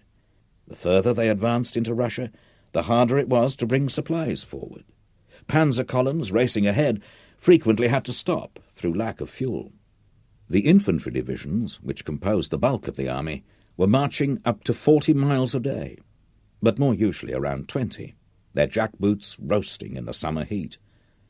The lancer, or infantryman, carried about 55 pounds of equipment, including steel helmet, rifle, ammunition, and entrenching tool. His canvas and leather pack contained mess tin, canteen, an Esbit field stove, a combined spoon and fork in aluminium, rifle cleaning kit, spare clothes, tent pegs and poles, field dressing, sewing kit, razor, soap, and Vulcan Sanex condoms, even though carnal relations with civilians were officially forbidden. The infantry was so tired, trudging forwards in full kit, that many fell asleep on the march. Even the panzer troops were exhausted. After servicing their vehicles, track maintenance was the heaviest work, and cleaning their guns, they had a quick wash in a canvas bucket in a vain attempt to shift the ingrained dirt and oil from their hands. Their eyes swollen from fatigue, they then shaved, blinking into a mirror temporarily attached to a machine gun mounting. The infantry tended to refer to them as Die Schwarze because of their black overalls. War correspondents described them as the knights of modern warfare. But their dust-choked vehicles broke down with monotonous regularity. The frustrations provoked quarrels between commanders. A majority, General Heinz Guderian was the most outspoken, despaired of Hitler's diversions. Moscow was not only the capital of the Soviet Union, they argued, it was also a major centre for communications and the armaments industry. An attack on it would also draw in surviving Soviet armies to their final destruction. The Führer, however, kept his generals in order by exploiting their rivalries and disagreements. He told them that they knew nothing of economic matters. Leningrad and the Baltic had to be secured to protect essential trade with Sweden, while the agriculture of the Ukraine was vital to Germany. Yet his instinct to avoid the road to Moscow was partly a superstitious avoidance of Napoleon's footsteps. Army Group Center, having secured Smolensk and encircled the Soviet armies beyond it at the end of July, was ordered to halt. Hitler sent most of Hoth's Panzer Group northwards to help the attack on Leningrad, while Panzerarmee Guderian, the new designation was a typical Hitlerian sop to a disgruntled but necessary general, was diverted southwards to act as the upper jaw of the great Kiev encirclement. Hitler changed his mind again early in September, when he at last agreed to Operation Typhoon, the advance on Moscow. Yet more time was lost because Hoth's panzer divisions were still engaged in the outskirts of Leningrad. The forces for Operation Typhoon were not finally ready until the very end of September. Moscow lay just over 200 miles away from where Army Group Center had been halted, and little time remained before the period of autumn mud and then winter. When General Friedrich Paulus, Halder's chief planner for Barbarossa, had raised the question of winter warfare earlier, Hitler had forbidden any mention of the subject. Hitler, in the Wolfschanze, used to gaze at the operations map showing the huge areas notionally controlled by his forces. For a visionary who had achieved total power in a country possessing the best-trained army in the world, the sight induced a sense of invincibility. This armchair strategist never possessed the qualities for true generalship, because he ignored practical problems. During the brief campaigns in Poland, Scandinavia, France, and the Balkans, resupply had at times been difficult, but never an insuperable problem. In Russia, however, logistics would be as decisive a factor as firepower, manpower, mobility, and morale. Hitler's fundamental irresponsibility, a psychologically interesting defiance of fate, had been to launch the most ambitious invasion in history while refusing to gear the German economy and industry for all-out war. In hindsight, it seems more like the act of a compulsive gambler, subconsciously striving to increase the odds. The horrific consequences for millions of people seemed only to strengthen his megalomania. Field Marshal von Bock had under his command 1.5 million men, but his panzer divisions were weakened by the lack of replacement tanks and spare parts. When he assembled his commanders on the eve of the offensive, he set the 7th of November, the anniversary of the Russian Revolution, as the deadline for surrounding the Soviet capital. The ambitious Bock longed to be known as the conqueror of Moscow. The Stavka, meanwhile, had been expecting a German offensive against Moscow ever since Army Group Center had halted in mid-August. Stalin had sent General Yeremenko to organize armies into a new Bryansk front, while 2 other fronts, Western and Reserve, were prepared to protect the capital.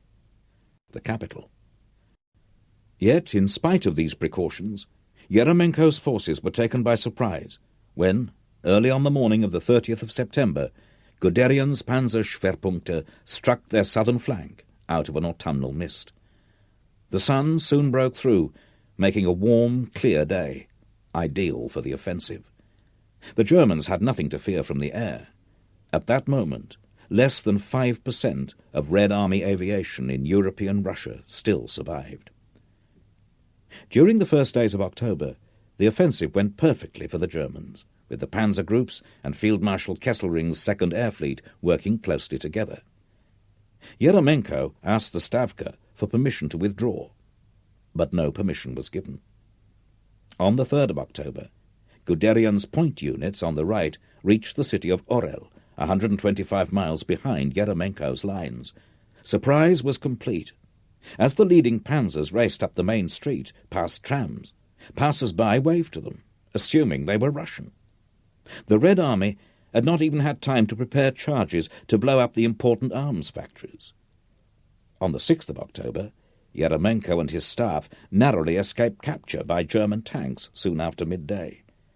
All communications were lost. In the chaos of the following days, Marshal Budyeni, supposedly commanding the reserve front, even lost his headquarters, and Yeremenko, who was badly wounded in the leg, had to be evacuated by air. Soviet leaders in the Kremlin at first refused to acknowledge the scale of the threat. On the 5th of October, a fighter pilot reported a column of German panzers a dozen miles in length advancing rapidly up the road to Yukhnov, not much more than 100 miles from Moscow. Even when another pilot was sent out on reconnaissance and confirmed the report, the Stavka still refused to believe it. A third pilot was sent out, and he too confirmed the sighting. This did not stop Beria from wanting to arrest and interrogate their commander as a panic-monger, but it finally succeeded in galvanizing the Kremlin. Stalin called an emergency session of the State Defense Committee. He also ordered General Zhukov, who had brutally invigorated the defense of Leningrad, to fly back immediately. After Zhukov had seen the chaos for himself, Stalin instructed him to reorganize the remnants from the disaster into a new Western Front. Every available unit was thrown in to hold some sort of line until the Stavka reserves could be deployed. With Moscow itself now at risk, over 100,000 men were mobilized as militia, and 250,000 civilians, mostly women, were marched out to dig anti-tank ditches. The first snow fell on the night of the 6th of October, then promptly melted, turning roads to thick mud for 24 hours. Bock's panzer divisions still managed to achieve 2 large double encirclements, one by Bryansk itself and the other round Vyazma on the central route to Moscow. The Germans claimed to have cut off 665,000 Red Army soldiers and to have destroyed or captured 1,242 tanks, more than in the whole of Bock's 3 panzer groups. "What a great satisfaction it must be for you to see your plans maturing so well," wrote Field Marshal von Reichenau to General Paulus, his former Chief of Staff, and soon to be his successor as the Commander-in-Chief of the Sixth Army. But groups of Russian soldiers, although surrounded and unsupplied within the pockets, fought on almost until the end of the month. "Strong point after strong point has to be captured individually," Paulus heard from a divisional commander. "As often as not, we cannot get them out even with flamethrowers, and we have to blow the whole thing to bits." Several German panzer divisions also encountered a new form of unconventional weapon during this fighting. They found Russian dogs running towards them with a curious-looking saddle holding a load on top with a short upright stick. At first, the panzer troops thought they must be first-aid dogs, but then they realized that the animals had explosives or anti-tank mines strapped to them. These mine dogs, trained on Pavlovian principles, had been taught to run under large vehicles to obtain their food. The stick, catching against the underside, would detonate the charge. Most of the dogs were shot before they reached their target, but this macabre tactic had an unnerving effect. It was, however, the weather which rapidly became the Wehrmacht's worst hindrance. The season of rain and mud, the Rasputitsa, set in before the middle of October. German ration lorries frequently could not get through, so single-horse farm carts, known as Panzerwagons, panzie was Wehrmacht slang for a Polish or Russian peasant, were commandeered from agricultural communities for hundreds of miles around. In some places, where no birch trunks came to hand to make a corduroy road, the corpses of Russian dead were used instead, as planks. A lancer would often lose a jackboot, sucked from his leg in the knee-deep mud. Motorcyclists could only advance in places by getting off to haul their machines through. Commanders, who never lacked for manpower to push their staff cars through a boggy patch, wondered how anybody could make war in such conditions. All of them, however, feared the freeze that would soon follow. Nobody forgot that every day counted. The German advance formations struggled on as best they could. In the centre, on the 14th of October, 10th Panzer Division and the SS Das Reich Division reached the Napoleonic battlefield of Borodino in rolling countryside with woods and rich farmland. They were only 70 miles from the western edge of Moscow. On the same day, 100 miles northwest of the capital, 1st Panzer Division took the town of Kalinin with its bridge over the Volga and severed the Moscow-Leningrad railway line. Meanwhile, on the southern flank, Guderian's panzers swung up past Tula to threaten the Soviet capital from below. The progress of the three-pronged attack on Moscow threw the Soviet leadership into panic. On the night of the 15th of October, foreign embassies were told to prepare to leave for Kuibyshev on the Volga. Beria started evacuating his headquarters too. The NKVD interrogators took their most important prisoners with them. They included senior officers, who, although desperately needed at the front, were still being beaten to a pulp in the search for confessions. 300 other prisoners were executed in batches in the Lubyanka.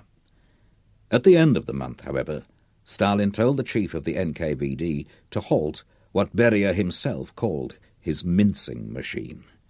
The Soviet dictator was more than willing to go on shooting defeatists and cowards, but for the moment he had tired of Beria's conspiracy fantasies, describing them as rubbish. Stalin demanded accurate reports from the front, but anyone who dared to tell him the truth was accused of panic-mongering. He found it hard to hide his own disquiet. He suspected that Leningrad would fall, so his first consideration was how best to extricate the troops to help save Moscow. His lack of concern for the starving population was as callous as that of Hitler. There was only one encouraging development at this time. Red Army divisions from the Manchurian frontier were already starting to deploy in the region of Moscow. 2 of the 1st Siberian Rifle Regiments to arrive had in fact faced the SS Das Reich at Borodino a few days before, but it would take several weeks to transport the bulk of the reinforcements along the Trans-Siberian Railway. The key Soviet agent in Tokyo, Richard Sorge, had discovered that the Japanese planned to strike south into the Pacific against the Americans, not against the Soviet Far East. Stalin did not entirely trust Sorge, but this time his information had been confirmed by signals intercepts. On the morning of the 16th of October, Alexei Kosygin, the deputy chairman of Sovnarkom, the Council of People's Commissars, entered its building to find the place abandoned. Papers had been scattered by drafts, doors were left open, and telephones rang in empty offices. Kosygin, guessing that the callers wanted to check whether the leadership had left the capital, ran from desk to desk, trying to answer them. Even when he picked up the receiver in time, there was silence at the other end. Only one important official dared to identify himself. He asked bluntly whether Moscow would be surrendered.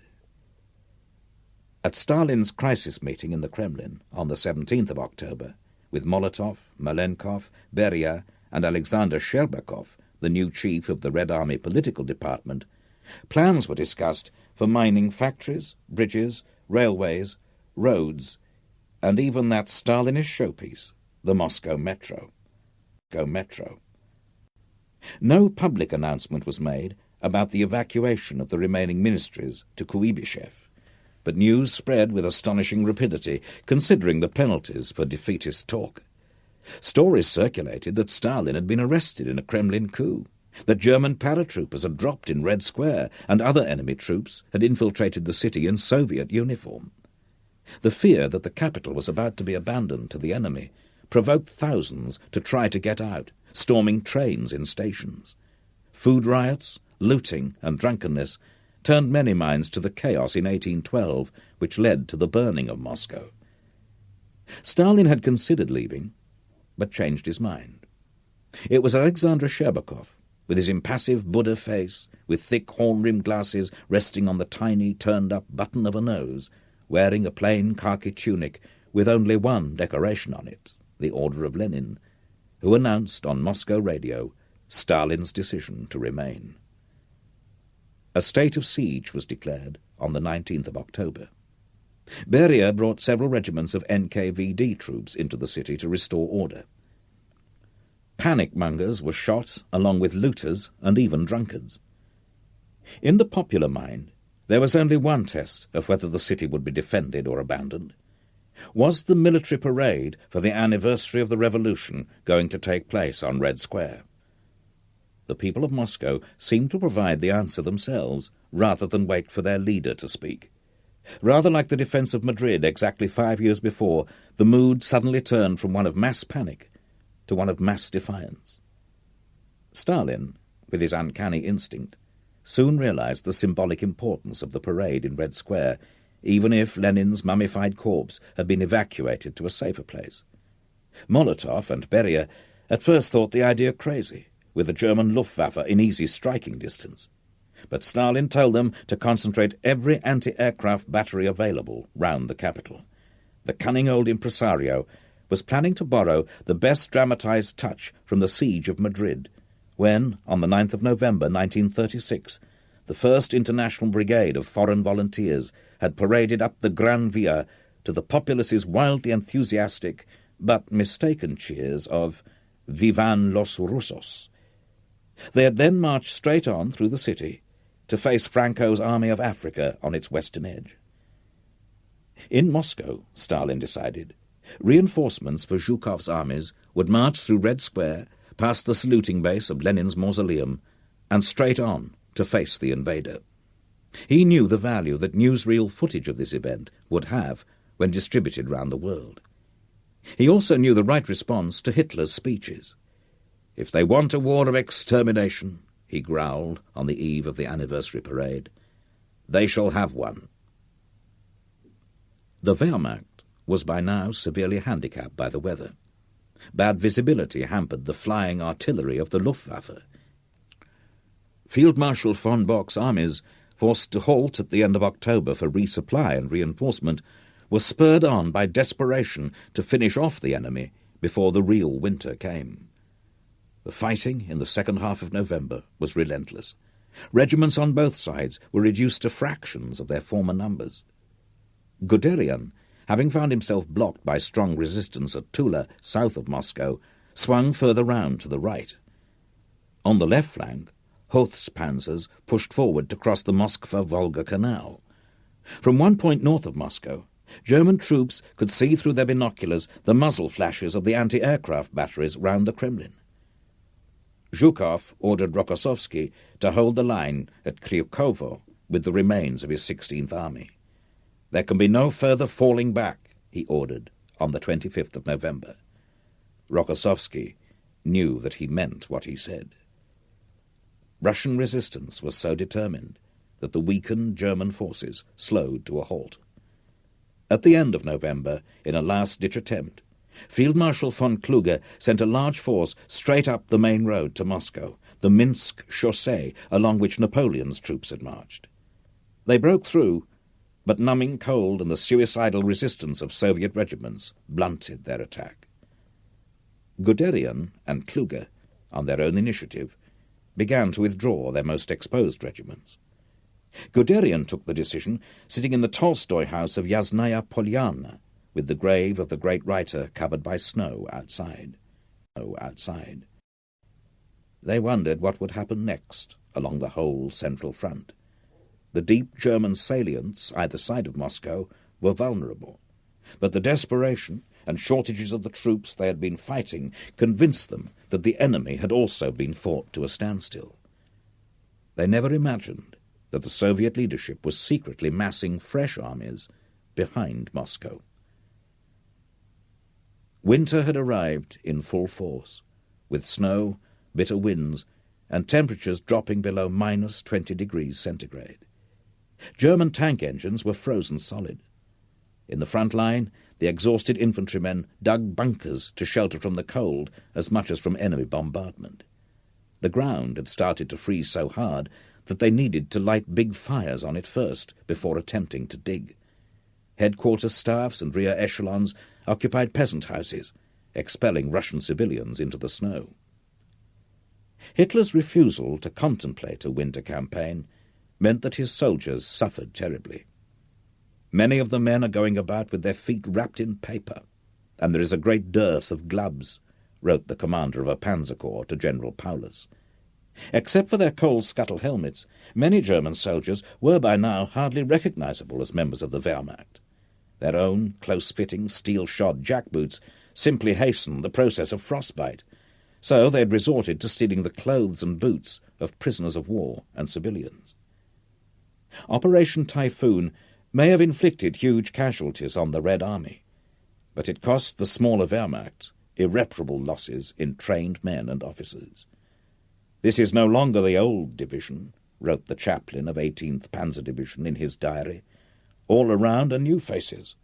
When one asks after somebody, the same reply is always given: dead or wounded."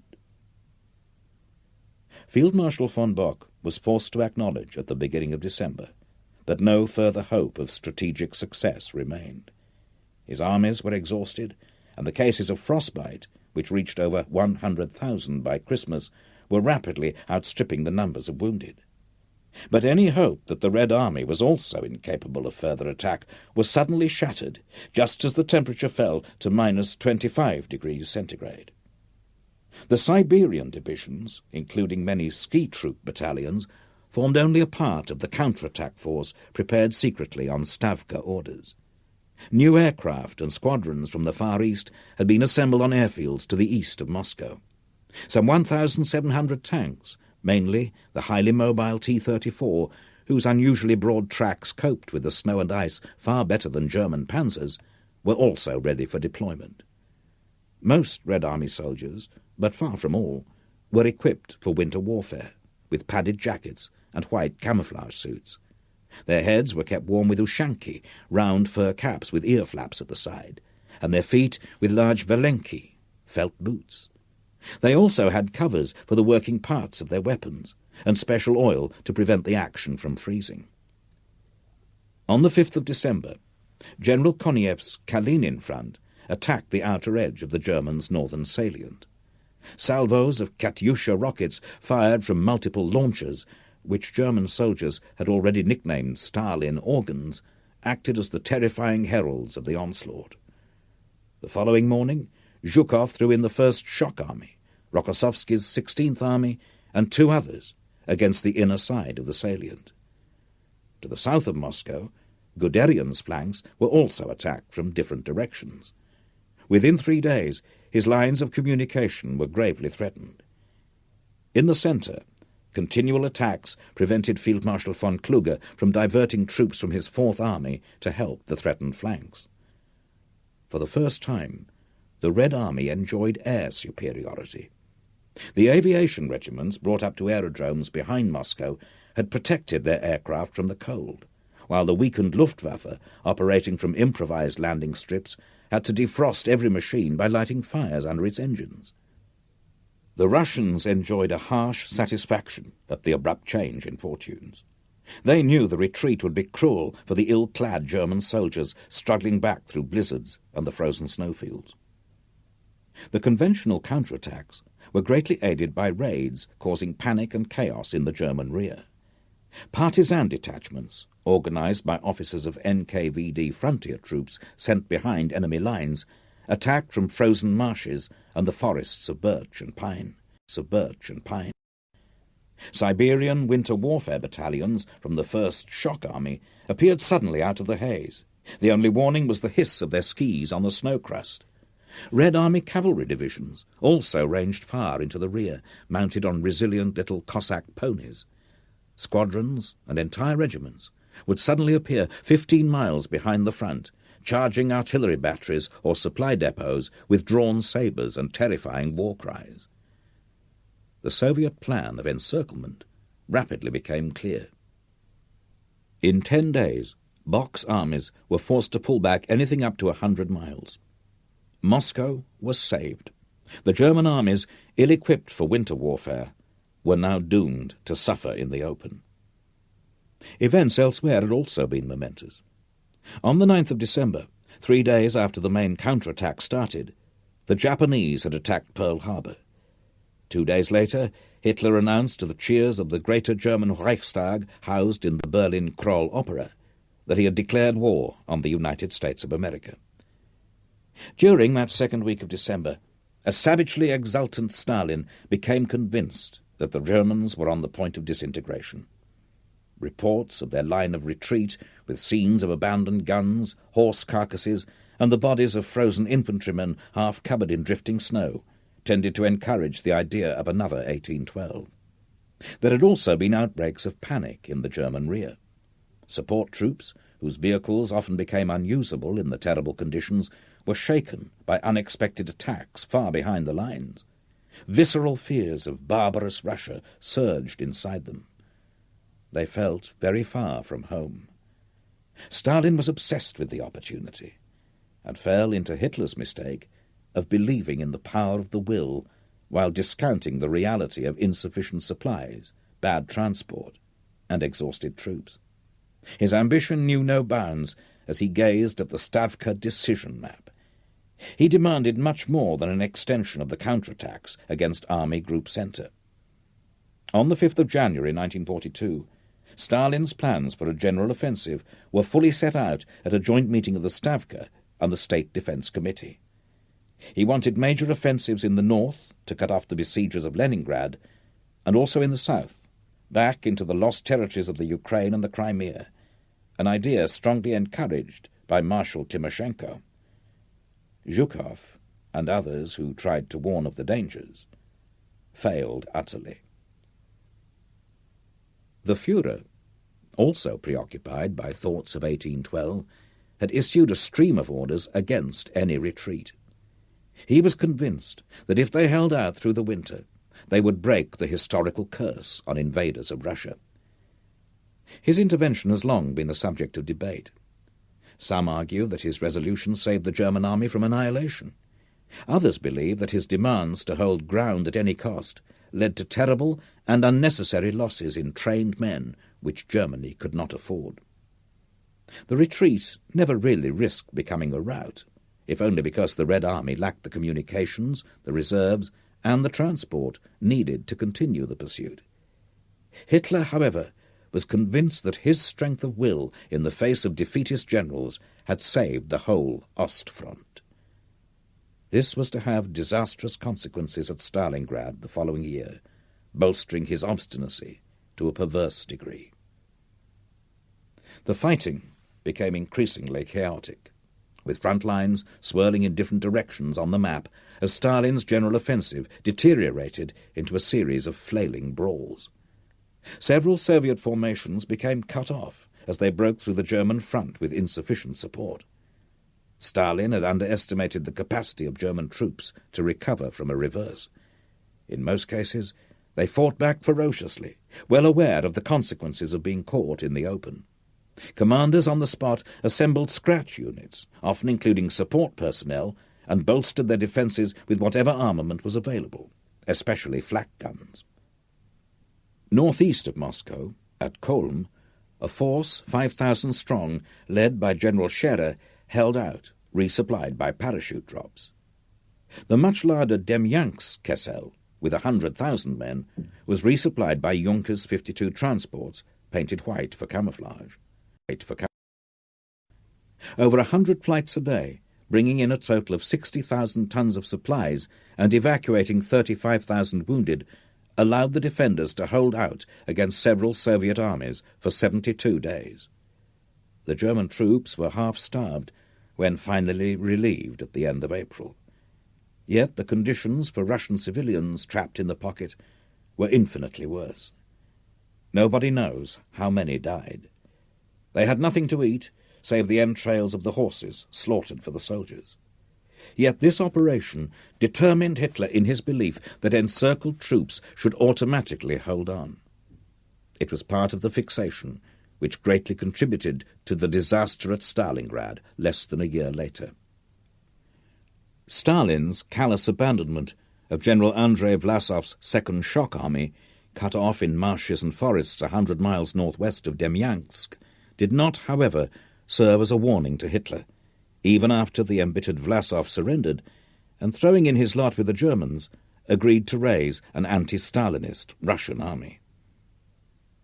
As if to offer a curious, dramatic balance, the commander of the relief force at Demyansk, General Walter von Seydlitz-Kurzbach, turned against Hitler after being captured at Stalingrad.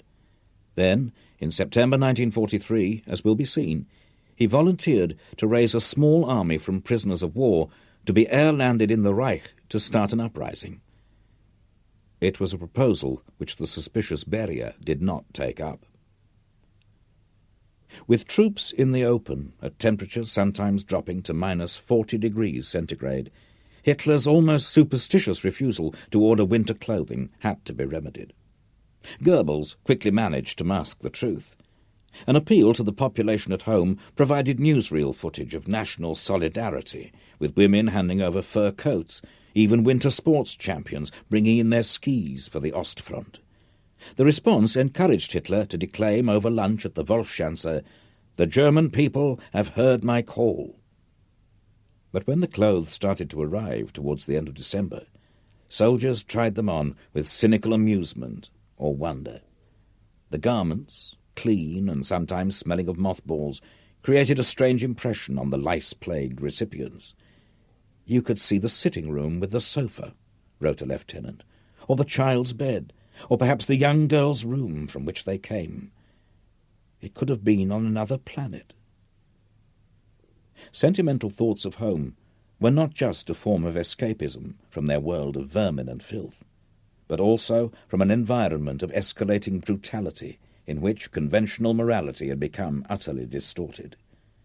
German troops, most of them no doubt loving fathers and sons at home, indulged in a sort of sick war tourism in Russia. An order had to be circulated which forbade the photographing of executions of deserters, events which had greatly increased with the sudden decline in morale. And executions of partisans and Jews in the Ukraine, to judge from the audience shown in the pictures, attracted an even greater throng of amateur photographers in Wehrmacht uniforms. A German officer described how shocked he and his soldiers had been when Russian civilians had cheerfully stripped the corpses of their fellow countrymen. Yet German soldiers were taking clothes and boots from living civilians for themselves, then forcing them out into the freezing wastes, in most cases to die of cold and starvation. Senior officers complained that their soldiers looked like Russian peasants. But no sympathy was spared for the victims, robbed of their only hope of survival in such conditions. A bullet might well have been less cruel. During the retreat from Moscow, German soldiers seized any livestock and food supplies on which they could lay their hands. They ripped up floorboards in living rooms to check for potatoes stored underneath. Furniture and parts of houses were used for firewood. Never did a population suffer so much from both sides in a war.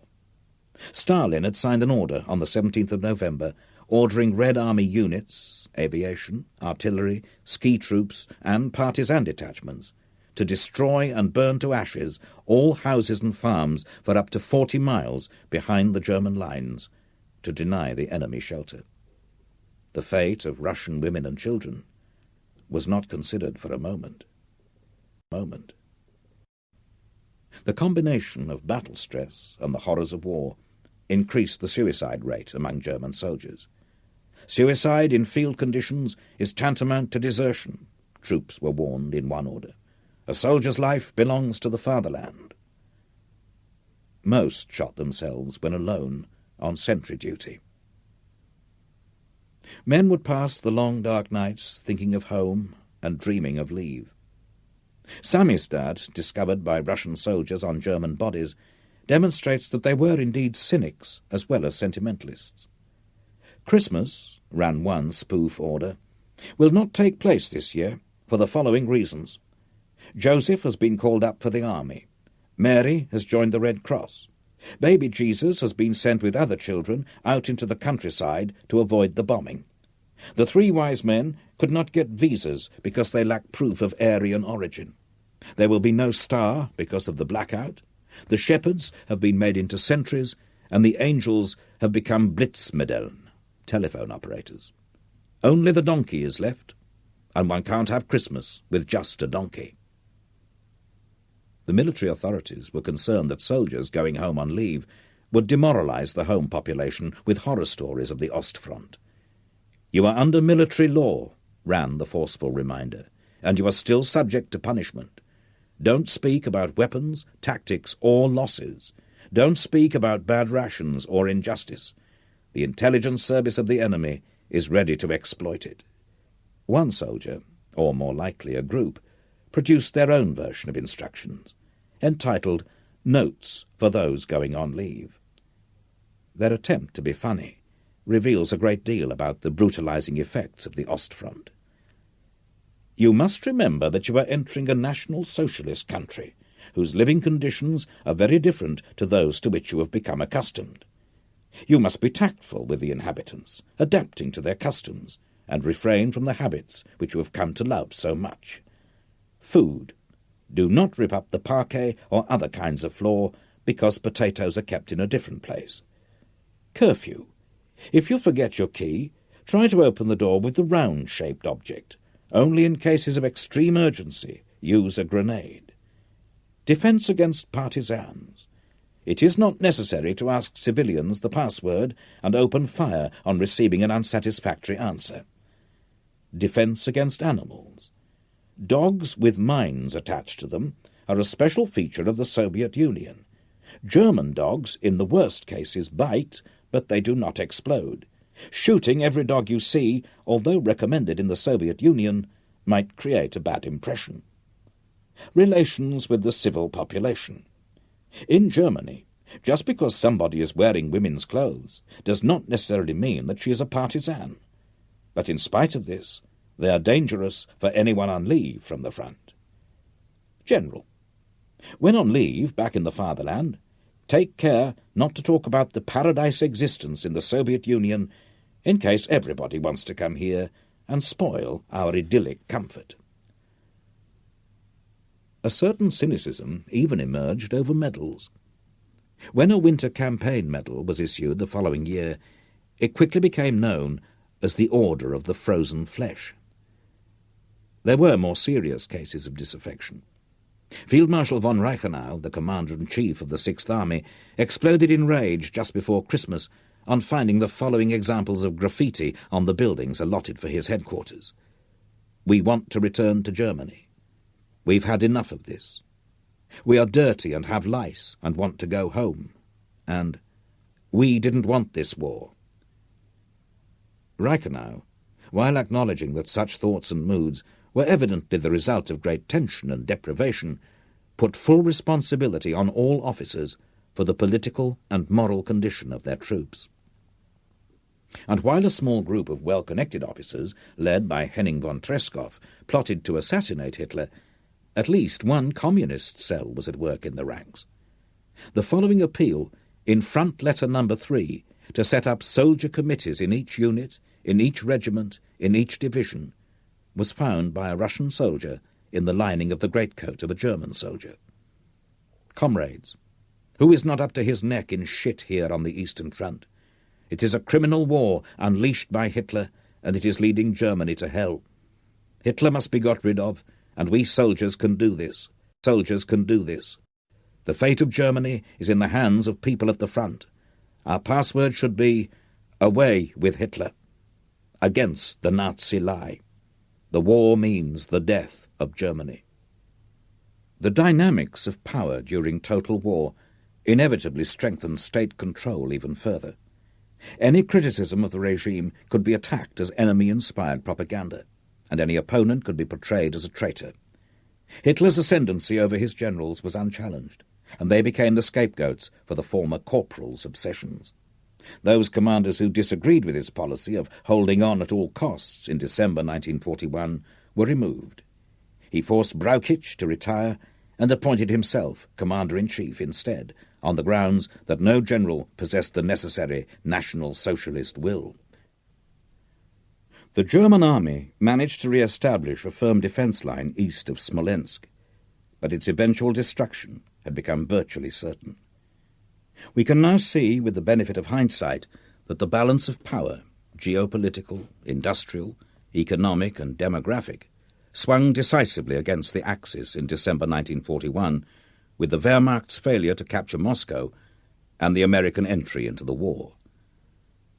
The psychological turning point of the war, however, would come only in the following winter, with the battle for the city of Stalingrad, which, partly because of its name, became a personal duel by mass proxy. Part 2. Barbarossa relaunched. Chapter 5. General Paulus's First Battle. The curious chain of events which brought General Friedrich Paulus to command the Sixth Army began with Hitler's angry disappointment towards the end of 1941, and a year later a very similar frustration would lead to the disaster which befell Paulus and his divisions. In November 1941, while the world's attention was focused on the approaches to Moscow, the situation in the eastern Ukraine had fluctuated wildly. At the climax of Army Group South's advance, the leading divisions of Kleist's 1st Panzer Group reached Rostov-on-Don on the 19th of November in driving snow. The following day they seized the bridge over the Great River, the last barrier before the Caucasus. But the Soviet commander, Timoshenko, reacted quickly. The left flank of the German spearhead was weakly guarded by Hungarian troops, and a thrust there, combined with counterattacks across the frozen Don, soon forced Kleist back. Hitler was furious, having just exulted in the illusion that both Moscow and the Caucasian oil fields lay within his grasp. To make matters worse, this was the first withdrawal by the German army during the Second World War. He refused to believe that Field Marshal von Rundstedt lacked the strength and the supplies, and he refused to accept that Kleist should be permitted to pull back his troops, many of them badly frostbitten, to the line of the River Meuse. Rundstedt indicated, on the 30th of November, that if confidence no longer existed in his leadership, then he wished to be relieved of his command. Early the next morning, Hitler dismissed him. He ordered Reichenau, the commander of the Sixth Army, to take over and halt the withdrawal immediately. This Reichenau attempted, or pretended to do. A few hours later, a shamelessly short time, he sent a message to Führer headquarters with the information that withdrawal behind the Meuse had become inevitable.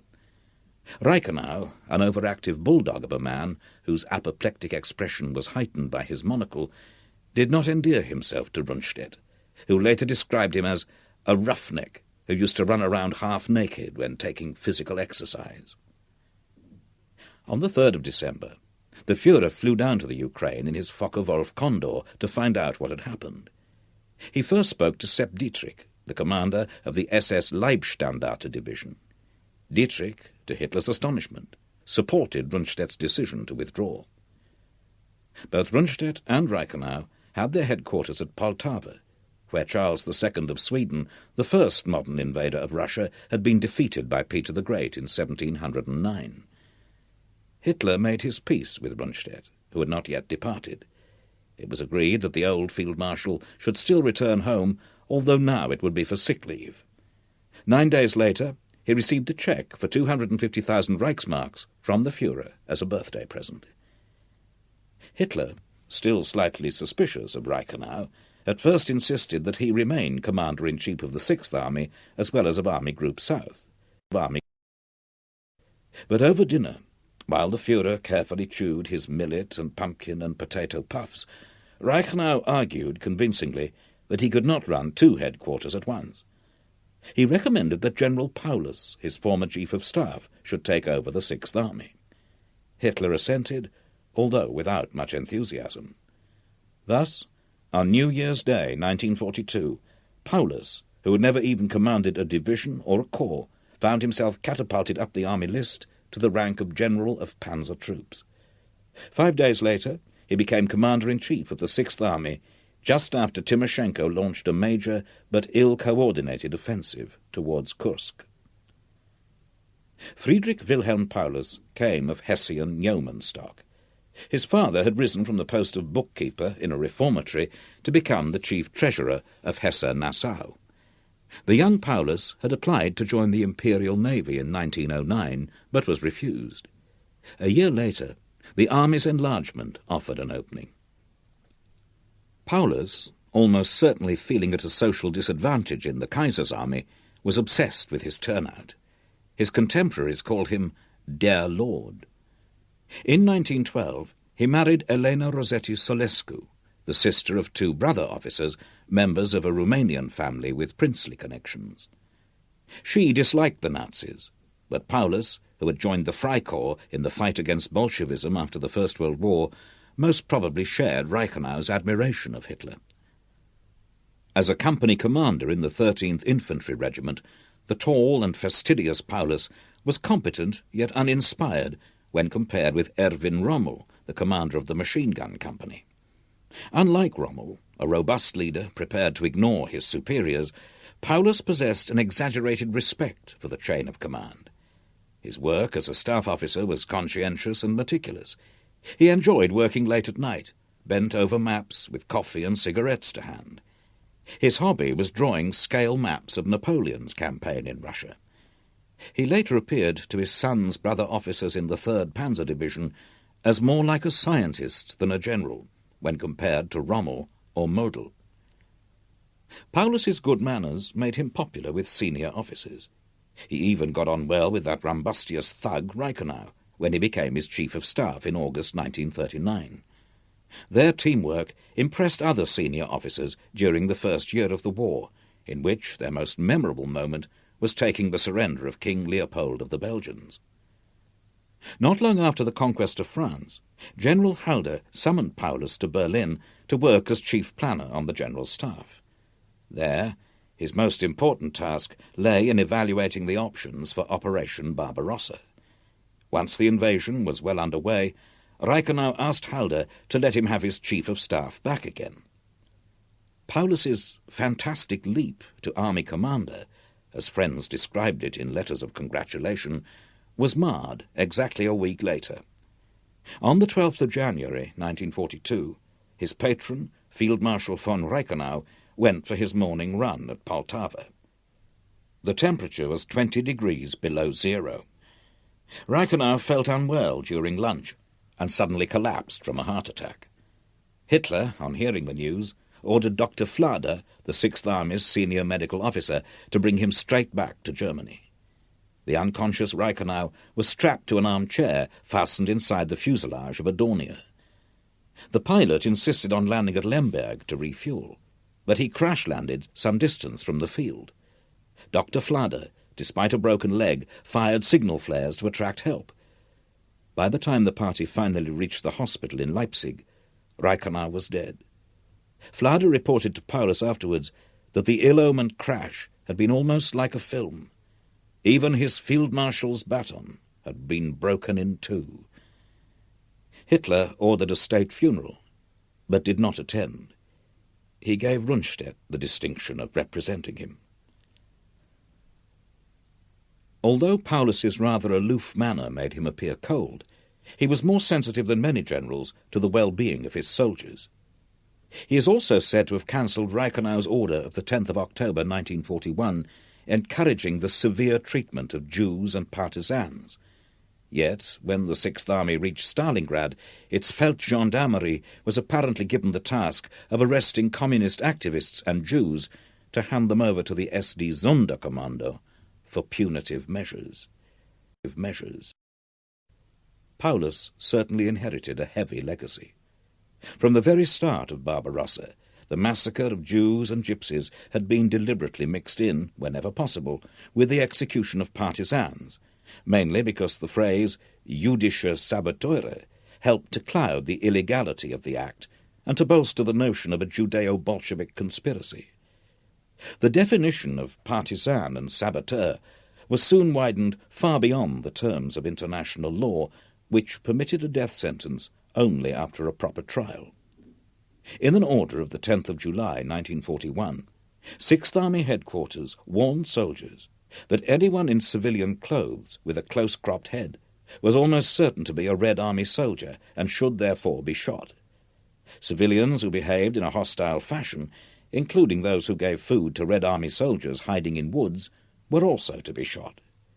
Dangerous elements, such as Soviet officials, a category which extended from the local Communist Party secretary and collective farm manager to almost anyone employed by the government, should, like commissars and Jews, be handed over to the Feldgendarmerie or the SD Einsatzkommando. A subsequent order called for collective measures, either executions or the burning of villages, to punish sabotage. According to the evidence of SS Obersturmführer August Heffner, Field Marshal von Reichenau himself gave the order early in July 1941 for 3,000 Jews to be shot as a reprisal measure. The behaviour of many soldiers in Army Group South was particularly gruesome. Reichenau's 6th Army Headquarters issued the following order on the 10th of August 1941. In various places within the Army's area of responsibility, organs of the SD, of the Reichsführer's SS, and chiefs of the German police have been carrying out necessary executions of criminal, Bolshevik, and mostly Jewish elements. There have been cases of off-duty soldiers volunteering to help the SD with their executions or acting as spectators and taking photographs. It was now forbidden for any soldiers who have not been ordered by a superior officer to take part in, to watch, or to photograph any of these executions. Later, General von Manstein's Chief of Staff passed the message to the Offizier Corps of the 11th Army in the Crimea that it was dishonourable for officers to be present at the execution of Jews. German military logic, in another of its distortions of cause and effect, does not appear to have acknowledged the possibility that officers had already shamed themselves by furthering the aims of a regime capable of such crimes. Occasionally, atrocities were halted, but not for long. On the 20th of August, chaplains from the 295th Infantry Division informed Lieutenant Colonel Helmut Grosskurt, the Chief of Staff, that 90 Jewish orphans in the town of Belaya Tserkov were being held in disgusting conditions. They ranged from infants up to 7-year-old children. They were to be shot, like their parents. Grosskurt, the son of a pastor and a convinced anti-Nazi, had been the Abwehr officer who that spring had secretly passed details of the illegal orders for Barbarossa to Ulrich von Hassel.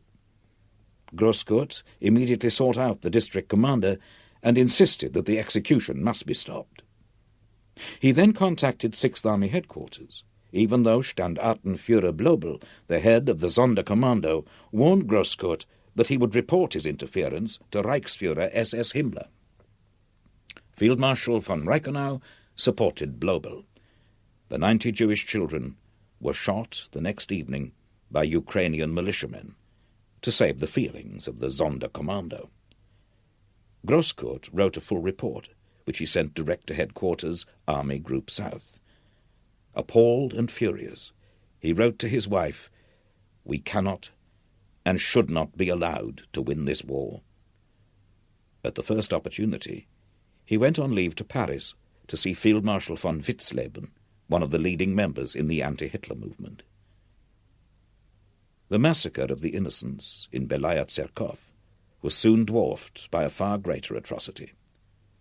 Following the capture of Kiev, 33,771 Jews were rounded up in the last days of September to be slaughtered by Sonderkommando 4A and 2 police battalions in the ravine of Babi Yar outside the city. This Gross Aktion was once again entirely within the 6th Army's area of responsibility. Reichenau along with certain key officers from his headquarters who attended the town commandant's planning conference on the 27th of September 1941, must have known their fate in advance, even if the soldiers detailed to assist in the roundup may have been taken in by the cover story of evacuation. Soviet Jews did not imagine what awaited them. They had little idea of Nazi anti-Semitism, because under the Molotov-Ribbentrop Pact, no criticism of National Socialist policies had been published.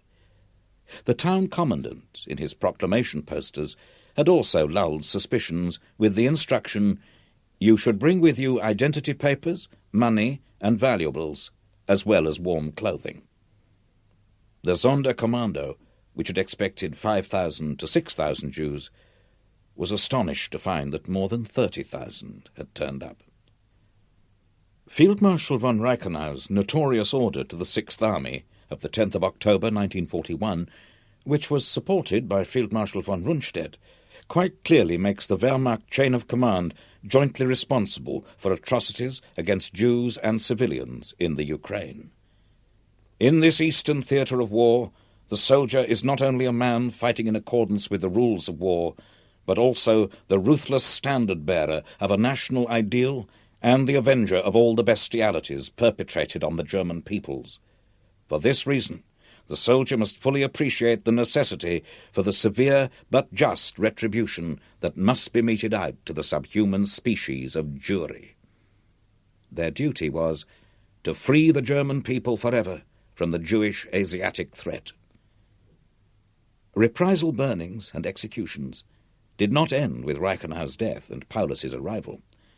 For example, on the 29th of January 1942, some 3 weeks after the new commander-in-chief of Sixth Army took over, the village of Komsomolsk near Kharkov, with 150 houses, was burned to the ground. During this operation, 8 people were shot, and 2 children, presumably so terrified that they stayed hidden, were burned to death. German soldiers were bound to mistreat civilians after nearly 9 years of the regime's anti-Slav and anti-Semitic propaganda, even if few of them consciously acted at the time out of Nazi values. The nature of the war produced emotions that were both primitive and complex. Although there were cases of soldiers reluctant to carry out executions when ordered, most natural pity for civilians was transmuted into an incoherent anger based on the feeling that women and children had no business to be in a battle zone. Officers preferred to avoid moral reflection. They concentrated instead on the need for good military order. Those who still believed in the rules of war were often horrified at the conduct of their soldiers, but instructions to respect procedures had little effect. Interrogation should end with the release of the prisoner or putting the prisoner in a camp, emphasized an order from the 371st Infantry Division. Nobody should be executed without the order of the officer in charge. They also despaired at the scale of looting. Few soldiers offered to pay the locals for livestock and produce, mainly because the German government refused to provide adequate rations. "The Lancers go to vegetable gardens and take everything," a company commander in the 384th Infantry Division wrote in his diary later that summer, during the advance to Stalingrad. "They even take household items, chairs and pots. It's a scandal. Severe prohibitions are published, but the ordinary soldier hardly restrains himself. He is forced into such conduct by hunger." The effects were particularly serious in a country of such extreme climate as Russia. The plundering of food reserves condemned the civil population to death by starvation when winter came. Even honey-making became impossible because the sugar needed to keep bees alive during the winter was seized. The terrible truth, which very few officers could bear to recognize, was that the Army's tolerance or support for the Nazi doctrine of a race war on the Eastern Front, exempt from normal military and international law, was bound to turn it into a semi-criminal organization. The failure of generals to protest demonstrated a total lack of moral sensibility or of moral courage. Physical courage was unnecessary. The Nazis, in the earlier stages of the Russian campaign, would not have dared to do anything worse to a senior officer who objected than remove him from his command. Hitler's ability to manipulate generals was uncanny. Although most generals in the Sixth Army were not convinced Nazis, they were nevertheless loyal to Hitler, or certainly pretended to be.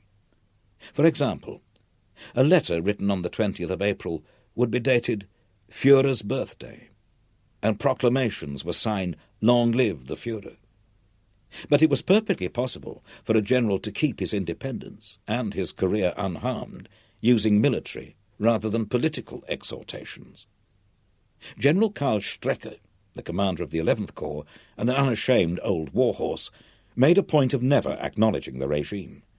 He signed proclamations to his soldiers, "Forward with God, our belief is in victory. Hail, my brave fighters." More important, he personally countermanded illegal orders from above, on one occasion driving from unit to unit to make sure that officers understood him. He chose Grosskurt as his chief of staff, and together they were to direct the last pocket of resistance at Stalingrad, loyal to their own sense of duty, but not to the Führer. Contrary to all rules of war, surrender did not guarantee the lives of Red Army soldiers. On the third day of the invasion of the Ukraine, August von Kaganek, a reconnaissance troop commander with 9th Panzer Division, saw from the turret of his reconnaissance vehicle dead men lying in a neat row under the trees alongside a country lane, all in the same position, face down. They had clearly not been killed in combat. Nazi propaganda, simultaneously provoking both atavistic fears and hate, incited soldiers to kill as much out of the former as the latter. Yet at the same time it also reminded them that they were brave German soldiers. This produced a powerfully destructive combination, for it is the attempt to control the outward signs of cowardice which produces the most violent reaction of all. The greatest fear that Nazi propaganda encouraged among troops was a fear of capture.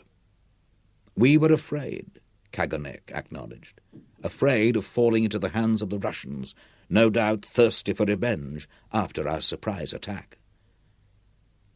Officers with traditional values were even more appalled when they heard of soldiers taking potshots at the columns of Soviet prisoners trudging to the rear. These endless columns of defeated men, hungry and above all thirsty in the summer heat, their brown uniforms and fore and aft pilotka caps covered in dust, were seen as little better than herds of animals. An Italian journalist who had seen many columns wrote, "Most of them are wounded. They wear no bandages. Their faces are caked with blood and dust. Their uniforms are in rags, their hands blackened. They walk slowly, supporting one another." The wounded generally received no medical assistance, and those who could not march or who collapsed from exhaustion were shot. Soviet soldiers were not allowed to be transported in German military transport in case they infected it with lice and fleas. It should not be forgotten that 600 Soviet prisoners of war were gassed in Auschwitz on the 3rd of September 1941. This was the first experiment there with Zyklon B. For those who reached prisoner of war camps alive, the chance of survival turned out to be not much better than 1 in 3. Altogether, over 3 million Red Army soldiers out of 5.7 million died in German camps from disease, exposure, starvation, and ill-treatment. The German army itself, not the SS nor any other Nazi organization, was responsible for prisoners of war. Its attitude was reminiscent of Kaiser Wilhelm II's remark in 1914 that the 90,000 Russian prisoners captured at Tannenberg should be left to starve. On the southern front, a German camp at Lozovaya, overrun by Timoshenko's January advance, revealed appalling conditions, with Red Army prisoners dying of cold, of starvation, of brutal maltreatment. Yuri Mikhailovich Maximov of the 127th Rifle Division, captured in the autumn of 1941, was one of those taken to Novo-Alexandrovsk. The so-called camp there had no huts, just open ground with a barbed wire fence. The 18,000 men were fed from 12 cauldrons in which odd hunks of horseflesh were boiled. When the guards on duty gave the order to come forward to receive food, submachine gunners shot down anybody who ran. Their corpses were left there for 3 days as a warning. German officers at the front wanted prisoners to be better treated for practical reasons. Their information on enemy numbers, organization, and intentions may give us more than our own intelligence services can provide, read an instruction from the Chief Intelligence Officer of the 96th Infantry Division. Russian soldiers, he added, respond to interrogation in a naive way. The OKW Propaganda Department at the same time issued orders that Russian desertion must be encouraged to save German lives. But intelligence staffs at the front knew well that this could work only if promises made to deserters are kept. The trouble was that they were usually treated just as badly as any other prisoners. Stalin's dislike of international law had suited Hitler's plan for a war of annihilation. So when the Soviet Union proposed a reciprocal adherence to the Hague Convention less than a month after the invasion, its note was left unanswered. Stalin did not usually believe in observing such niceties, but the ferocity of the German onslaught had shaken him. Within the Red Army, there was no formal equivalent to the illegal orders issued to the Wehrmacht, but members of the SS and later other categories, such as camp guards and members of the secret field police, were almost certain to be shot after capture. Luftwaffe pilots and panzer crews also risked lynching, but on the whole, the shooting of prisoners was random rather than calculated, while acts of wanton cruelty were localized and inconsistent. The Soviet authorities desperately wanted prisoners, especially officers, for interrogation. For partisans, including Red Army detachments, hospital trains were regarded as legitimate targets, and few pilots or gunners spared ambulances or field hospitals. A doctor with the 22nd Panzer Division observed, "My ambulance had a machine gun mounted on top, and a red cross on the side. The Red Cross symbol was a farce in Russia, and served only as a sign for our own people."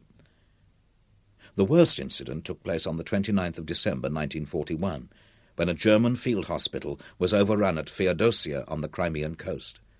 Soviet marine infantry, many of them apparently drunk, killed about 160 German wounded. A number of them had been thrown out of the windows. Others were taken outside, soaked in water, and left to freeze to death. The occasional primitive atrocity committed by Red Army soldiers during the first 18 months, there would almost certainly have been more if they'd not been retreating so rapidly, prompted many Germans to make comparisons with the 30 Years' War. A truer link, however, would have been to the Russian Civil War, one of the cruelest 20th century conflicts, which Hitler's crusade against Bolshevism had reignited. But as the war progressed, Russian outrage and a terrible desire for revenge was fired much more by news of German acts in the occupied territories. Villages burned to the ground in reprisals, and civilians starved, massacred, or deported to work camps. This impression of genocide against the Slavs aroused, along with the desire for revenge, a pitiless determination not to be beaten. General Paulus did not take over the Sixth Army at an easy moment, and he was probably more shaken by Reichenau's death than he showed. His first experience of senior command in January 1942 coincided with Stalin's ill-judged general offensive, following the Red Army's success round Moscow. In fact, it was a difficult time for all German forces on the southern front. General von Manstein's 11th Army in the Crimea had not yet managed to seize Sevastopol, and a surprise attack by Red Army troops from the Caucasus at the end of December had taken the Kerch Peninsula. Hitler, apoplectic with rage, had the corps commander, General Count von Sponik, court-martialed. Paulus moved 6th Army headquarters forward to Kharkov, Marshal Timoshenko's objective. The temperature had dropped to 30 degrees below zero, sometimes lower. German transport by rail and road was frozen solid, and horse-drawn carts could provide only the barest rations. Timoshenko's plan had been to cut off the industrial region of the Donbass and seize Kharkov in a huge encirclement, but only the southern part of the pincer had managed to pierce the German lines. This had been a successful thrust, taking a salient nearly 60 miles deep. But the Red Army lacked the resources and fresh troops, and after 2 months of bitter fighting, their attacks ground to a halt. The Sixth Army held on, yet Paulus was uneasy. Field Marshal von Bock, whom Hitler had reluctantly appointed to command Army Group South, did not disguise his feeling that he had been overcautious in counter-attacking. Paulus kept his command with the support of his protector, General Halder. His chief of staff, Colonel Ferdinand Heim, was moved instead. In his place came Colonel Arthur Schmidt, a slim, sharp-featured and sharp-tongued staff officer from a Hamburg mercantile family. Schmidt, confident of his own abilities, put up many backs within Sixth Army headquarters, although he also had his supporters. Paulus relied greatly on his judgment, and as a result he played a large, some say an excessive role in determining the course of events later that year. In the early spring of 1942, the divisions that were to perish at Stalingrad took little interest in staff gossip. Their immediate concerns were replenishment and rearmament. It said much for the professional resilience of the German army, and much less for its sense of self-preservation, that memories of the terrible winter were virtually effaced as soon as spring and new equipment arrived. Morale was higher again, remembered one commander, whose company at last had a full complement of 18 tanks. We were in a good state. They were not even greatly disturbed by the fact that even the long-barreled version of the Panzer Mark III had only a 50mm gun, whose shell often failed to penetrate Soviet tanks. Although no announcement had been made within divisions, everyone knew that a major offensive would not be long in coming. In March, General Pfeffer, the commander of the 297th Infantry Division, said, half-jokingly, to a captain who was reluctant to be sent back to France for a battalion commander's course, "Just be happy that you're getting a break. The war will last long enough and be terrible enough for you to get a good taste of it." On the 28th of March, General Halder drove to Rastenburg to present the plans demanded by the Führer for the conquest of the Caucasus and southern Russia up to the Volga. He did not suspect that in Moscow the Stavka was studying Timoshenko's project for a renewed offensive in the area of Kharkov. On the 5th of April, the Führer's headquarters issued orders for the campaign to bring final victory in the east. While Northern Army Group, with Operation Northern Light, was planned to bring the siege of Leningrad to a successful conclusion and link up with the Finns, the main offensive, Operation Siegfried, renamed Operation Blue, would take place in southern Russia.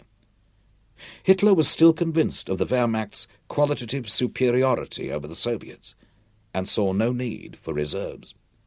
It was almost as though his removal of the Army Group commanders had also effaced all memory of the recent failures. Field Marshal von Bock, the most rapidly reappointed, doubted that they had the strength to seize, let alone hold, the Caucasian oil fields. He feared that the Soviet Union was not running out of reserves, as the Führer's headquarters so firmly believed. "My great concern, that the Russians might preempt us with their own attack," he wrote in his diary on the 8th of May, "has not diminished. That same day, Bock welcomed General Walter von Seydlitz-Kurzbach, who had broken the Demyansk encirclement. Seydlitz, an artilleryman, was a descendant of Frederick the Great's brilliant cavalry general, known in his youth for galloping between the sails of a windmill in full swing, but most famous for the great victory of Rossbach in the 7 Years' War, where his massed squadrons carried the day. Walter von Seydlitz was also impulsive, and like his ancestor, he was also doomed to ill fortune and an embittered old age. Seydlitz had arrived that afternoon by air from Königsberg, where he had snatched a few days' leave with his wife before taking over command of the 51st Corps under Paulus. When he and his wife had said goodbye at the airfield, they never imagined that it was a farewell for almost 14 years. Seydlitz went forward to Kharkov the next day. The city, he found, had not been seriously damaged when captured. The buildings mainly date from Tsarist times, except for a new university in bombastic Stalinist style and a huge American-built tractor works. In the centre, almost everything is built of brick, while further out, houses are made of wood. In his new corps, he found that he had two Austrian divisions, the 44th Infantry Division, successor to the old Habsburg Hock- und Deutschmeister Regiment, and General Pfeffer's 297th Infantry Division. On the 10th of May, Paulus submitted to Field Marshal von Bock his draft plans for Operation Friderikus, the elimination of the Barvenkovo salient gained by Timoshenko during the January offensive. Bock's fears of a Russian attack proved correct even sooner than he had feared. Timoshenko had assembled 640,000 men, 1,200 tanks, and nearly 1,000 aircraft. On the 12th of May, 6 days before the scheduled start of Operation Friderikus, the Red Army launched twin attacks from around Volchansk and from the Barvenkovo salient to cut off Kharkov. Bock warned Paulus not to counterattack too hurriedly or without air support. But Soviet tank brigades broke through the front of General Walter Heitz's 8th Corps, and by that evening Russian tank units were a dozen miles from Kharkov. Next morning, Bock realized that the enemy breakthrough round Volchansk was more serious than he had realized. Paulus's 6th Army received a heavy battering from different directions. In 72 hours of fighting, much of it in heavy rain, 16 battalions were destroyed. Paulus was convinced that a holding action, giving ground where necessary, was the only solution. Bock, however, had other ideas. He persuaded Halder to convince Hitler that a bold counterattack with Kleist's 1st Panzer Army could transform a setback into victory. The Führer, who lived for such moments, immediately recognized the opportunity. Claiming the idea for his own, he galvanized Kleist into moving his 1st Panzer Army rapidly into position to strike at the enemy's southern flank. He ordered the Luftwaffe to concentrate every available attack group to pin down Timoshenko's formations until Kleist was ready. Kleist struck at the southern side of the Barvenkovo salient before dawn on the 17th of May. By midday, his spearheaded advance 10 miles, even though his panzer divisions had to engage the T-34 at close range, otherwise their shells bounced off like fireworks. That evening, Timoshenko signaled Moscow, pleading for reinforcements to stop Kleist. According to Zhukov, Timoshenko did not warn Moscow that his armies were likely to be encircled, but the chief commissar of the front, Nikita Khrushchev, claimed that Stalin persistently refused to allow them to withdraw from danger. This later formed one of his indictments of Stalin during his famous denunciation in 1956 at the 20th Party Congress. Finally, on the 19th of May, Timoshenko called off the offensive with Stalin's agreement. But it was too late. Bock decided that the moment had come for Paulus to attack from the north, to seal the trap. The fighting which resulted, a gradual compression of over 250,000 Soviet troops, led to unusual situations. According to a senior NCO in the 389th Infantry Division, his Grenadier Regiment found itself in a merciless battle with what he described as a bandit battalion of women soldiers, commanded by a redhead. The fighting methods of these female beasts showed itself in treacherous and dangerous ways. They lie concealed in heaps of straw and shoot us in the back when we pass by. Just as the ring was closing, part of the 2nd Panzer Regiment and some mechanized artillery found themselves cut off at nightfall within the massed Russians. Their commander was the legendary Hyacinth Graf von Strachwitz, known as the Panzer Kavallerist. The 49-year-old Strachwitz, a renowned cavalryman in the First World War, his troop had been so far to the front in the advance of 1914 that they had seen Paris in the distance, still retained the dark moustache and the dashing good looks of a 1920s film star.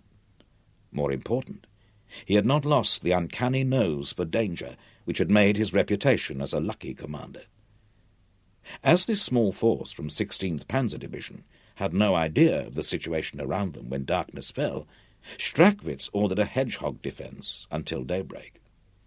Just before first light, he took Captain Baron Bernd von Freytag-Loringhoven, who was one of his squadron commanders, and 2 of the artillery officers up a small hill ready to look around. As the 4 officers were focusing their binoculars, Strachwitz suddenly grabbed Freytag-Loringhoven by the arm and dragged him down the slope. He shouted a warning to the 2 gunners, but they were not quick enough. Both were killed by a shell from a Russian battery on another small hill. Strachwitz, wasting no time, ordered the drivers to start up, and the tanks and vehicles charged in a body out of the vast arena to rejoin the rest of the division. Red Army soldiers fought back bitterly for more than a week during humid spring weather. They made desperate charges, sometimes with arms linked, at the German lines at night. But the trap was firm, and they were massacred in their thousands under the curiously dead light of magnesium flares. The bodies, piled in front of the German positions, testified to their suicidal bravery. The survivors wondered if they would ever get out. One unknown Russian soldier, trapped in the pocket, wrote on a scrap of paper how, watching the German searchlights playing on the clouds, he wondered if he would ever see his sweetheart again. Less than 1 man in 10 managed to escape. The 6th and 57th Armies, caught in the Barvenkovo mousetrap, were virtually annihilated. Paulus and Kleist's armies had secured nearly 240,000 prisoners, 2,000 guns, and the bulk of Timoshenko's tank force. Their own losses were not much more than 20,000 men. Congratulations arrived from all quarters. Paulus found himself feted in the Nazi press, which, reluctant to praise reactionary aristocrats, made much of his modest family origins. The Führer awarded him the Knight's Cross and sent a message to say that he fully appreciated the success of the 6th Army against an enemy overwhelmingly superior in numbers. Schmidt, Paulus's chief of staff, argued in later years that the most influential effect of this battle was on Paulus's attitude towards Hitler. The Führer's decision to back the ambitious counterattack convinced Paulus of his brilliance and of the superior ability of OKW to judge the strategic situation. Ironically, in the circumstances, Paulus also received an unusually emotional letter of appreciation from Major Count Klaus von Stauffenberg of the General Staff, who had stayed as his companion during part of the battle. "How refreshing it is," wrote Stauffenberg, "to get away from this atmosphere to surroundings where men give of their best without a thought, and give their lives too, without a murmur of complaint, while the leaders, and those who should set an example, quarrel and quibble about their own prestige, or haven't the courage to speak their minds on a question which affects the lives of thousands of their fellow men." Paulus either did not notice, or more likely he deliberately ignored, the coded message. Paulus was clearly reluctant to examine Hitler's faults. Yet after the way the plans for Barbarossa had been changed at the Führer's whim the previous year, he should have been able to assess the real danger for field commanders. Hitler, intoxicated with the notion of his own infallibility and profiting from almost instant communications with their headquarters, would try, godlike, to control every manoeuvre from afar. Chapter 6. How much land does a man need? Early on the 1st of June, Hitler took off from the airfield near Rastenburg in his personal Focke-Wulf Condor for the headquarters of Army Group South at Poltava. The subject of the conference was the great summer offensive. He was in an exhilarated mood when he greeted Field Marshal von Bock and his senior commanders, including Kleist of the 1st Panzer Army, Hoth of 4th Panzer Army, and Paulus of 6th Army. The senior Luftwaffe officer present was Colonel General Baron Wolfram von Richthofen. Richthofen, a cousin of the Red Baron, whose squadron he had joined in 1917, was a hard-faced man, both intelligent and arrogant. His record of ruthlessness spoke for itself. He had commanded the Condor Legion in Spain when the technique of carpet bombing was invented, and had been directly responsible for the destruction of Guernica in 1937, an event which came to symbolize the horror of modern war. It was Richthofen's 8th Air Corps which had destroyed Belgrade in April 1941, killing 17,000 civilians, an act for which his commander-in-chief, General Alexander Löhr, was executed after the war by the Yugoslavs. The following month, during the invasion of Crete, Richthofen's aircraft reduced the Venetian architecture of both Carnia and Heraklion to rubble. During the conference, Hitler hardly mentioned Stalingrad. As far as his generals were concerned, it was little more than a name on the map. His obsession was with the oil fields of the Caucasus. "If we don't take Maikop and Grozny," he told his generals, "then I must put an end to the war." At that stage, the only interest in Stalingrad was to eliminate the armaments factories there and secure a position on the Volga. The capture of the city itself was not considered necessary. The first phase of Operation Blue was to capture Voronezh. The second was to trap the bulk of the Soviet forces in a great pincer movement west of the Don. The Sixth Army would then move towards Stalingrad to secure the northeast flank, while Kleist's 1st Panzer Army and the 17th Army would occupy the Caucasus. After Bock had finished his presentation, Hitler spoke. He made it all sound so simple. The Red Army was finished after the winter fighting, and the victory at Kharkov had again confirmed German supremacy. So certain was Hitler of success in the south that as soon as Sevastopol fell, he planned to send Manstein's 11th Army northwards. He even told Manstein about his dream of sending armoured columns through the Caucasus into the Middle East and India. Before Operation Blue could start in earnest, 2 lesser offensives had to be performed to straighten the front and prepare the start line, with bridgeheads across the river Donets.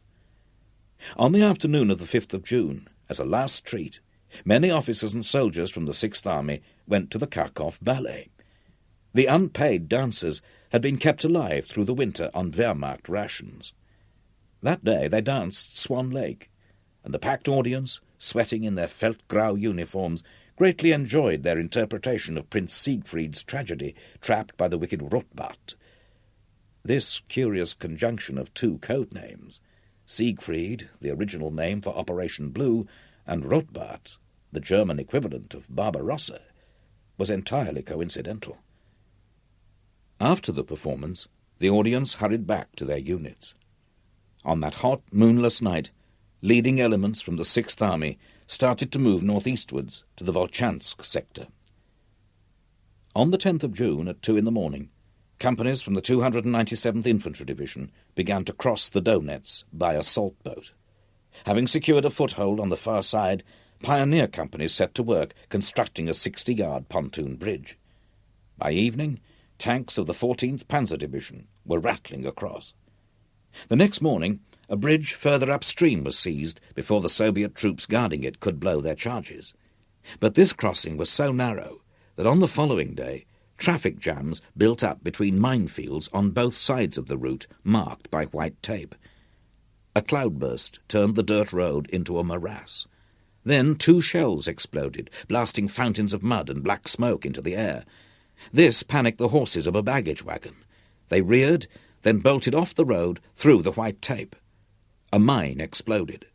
1 horse was blown to bits, the other fell to the ground, bleeding.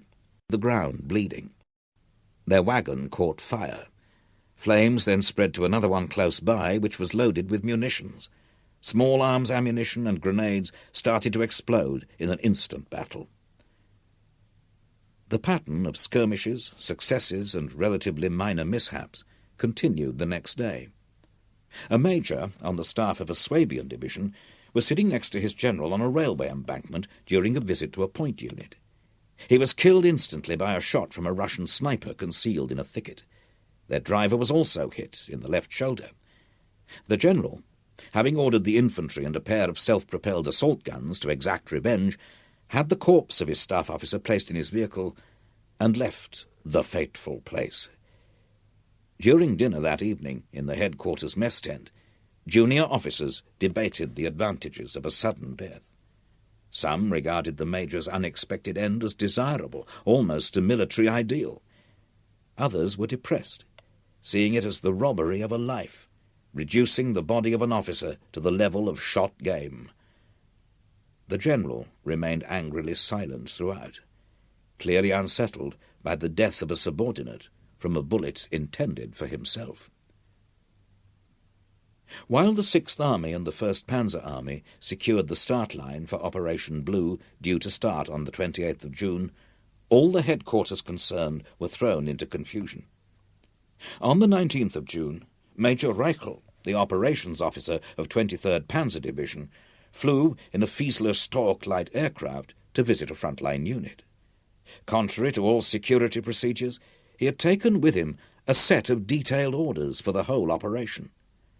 The Stork was shot down just beyond German lines. A patrol sent out to recover the bodies and the documents found that the Russians had got there first. Hitler, on hearing the news, became almost incoherent with rage. He demanded that Reichel's divisional commander and corps commander should face a court-martial. The great irony was that Stalin, when told of the captured papers, dismissed them out of hand as forgeries. Reverting to his obsessive obstinacy of the previous year, he refused to believe anything which contradicted his own view that Hitler would again strike at Moscow. Southwestern Front Headquarters sent Reichel's papers to the Kremlin by aircraft, but Stalin, during his meeting on the 26th of June with General Golikov, the commander of the threatened Bryansk front, threw the papers aside angrily when he saw that Golikov believed them to be authentic. Golikov was sent straight back to his headquarters to prepare a quick, preemptive attack to recapture Orel. He and his staff worked on a draft plan all the next day and through most of the night. But their labours were wasted. The German offensive began a few hours later. On the 28th of June, the 2nd Army and the 4th Panzer Army, which were deployed near Kursk, attacked due east towards Voronezh, not north towards Orel and Moscow as Stalin expected. A forward air controller from the Luftwaffe, usually a lieutenant aided by a couple of NCOs with one of the latest radio sets, was attached to the headquarters of the leading panzer divisions, ready to call in airstrikes. Once the initial breakthrough was achieved, Hoth's panzer divisions advanced rapidly, with Richthofen's Stukas smashing strong points or tank concentrations ahead. The breakthrough of Hoth's 4th Panzer Division caused great alarm in Moscow. Stalin agreed to Golikov's requests for more tanks and transferred several brigades from the Stavka Reserve and Timoshenko's southwestern front. But because of bad communications, their deployment for a counterstrike took time. A Focke-Wulf 189 from a close reconnaissance squadron located their concentration areas, and on the 4th of July, Richthofen's 8th Air Corps struck again. On the 30th of June, Paulus's 6th Army crossed the start line prepared on the eastern side of the River Donets. It had the 2nd Hungarian Army on its left and 1st Panzer Army on its right. The resistance encountered was stronger than expected, with T-34s and anti-tank guns both dug in and camouflaged from the Stukas as well as the panzers. This form of fighting, however, put the Russian tank troops at a disadvantage, because the far more experienced German panzer troops outmaneuvered them easily. Soviet crews either fought to the end without moving, or they made a run for it at the last moment. The Russian tanks come out of their emplacements like tortoises, wrote an observer, and try to escape by zigzagging. Some of them still wear their camouflage netting like green wigs. The German divisions advanced across immense fields of sunflowers or corn. One of the main dangers they faced was from Red Army soldiers cut off by the rapid advance, attacking from behind or from the flank. On many occasions, when German soldiers fired back, the Red Army soldiers fell, feigning death, and lay there without moving. When the Germans approached to investigate, the Soviet soldiers waited until almost the last moment, then shot them at close range. In spite of their relentless advance, German staff officers remained uneasy after the capture of Major Reichel's plans. They had already been debating privately whether or not Kharkov had been a decisive victory. Now they feared a trick. They did not know if the enemy was preparing reserve armies for a surprise counterattack, or planning to withdraw into the hinterland, extending their supply lines further across vast regions with poor communications. At this stage, however, their fears were greatly exaggerated. The chaos on the Soviet side was so great, owing to the breakdown in communications, that staff officers and commandos were having to fly around in biplanes, dodging the Messerschmitts, trying to locate their troops. The Reichel affair cast a long shadow. This idea of the cunning Russian trap was perpetuated and enhanced after the Battle of Stalingrad by many survivors and German historians of the Cold War period, who ignored the rather obvious fact that Stalin's greatest mistake since the invasion had been to refuse to let his forces retreat. The Red Army's starting to withdraw ahead of the Germans in July 1942 was not part of a devilish plan. Quite simply, Stalin had at last accepted the wisdom of allowing commanders to evade encirclement. As a result, the German pincer attack west of the Don closed uselessly. The Stavka, however, was agreed that Voronezh, a vital communication centre, should be defended to the last. They knew that if they did not hold on there and prevent the Germans advancing across the upper Don, then the whole of Timoshenko's southwestern front would be outflanked. Voronezh was to be the first major battle for the recently mechanized 24th Panzer Division, which, until the year before, had been the Wehrmacht's only cavalry division. Flanked by the Grossdeutschland and 16th Motorized Divisions, 24th Panzer Division charged headlong at Voronezh. Its Panzer Grenadiers reached the Don on the 3rd of July and secured a bridgehead on the far side. The following evening, Panzer Grenadiers from the Grossdeutschland captured the bridge on the main road to Voronezh in an audacious coup de main before the Russians realized what had happened. Hitler flew once more to Poltava on the 3rd of July with his retinue to consult with Field Marshal von Bock. He was again in triumphant mood with the capture of Sevastopol and had just made Manstein a Field Marshal. During the conversation, wrote Bock in his diary, the Führer took great pleasure in the idea that the English get rid of any general when things go wrong, and thus were burying any initiative in their army. The German generals present were forced to join in the sycophantic laughter.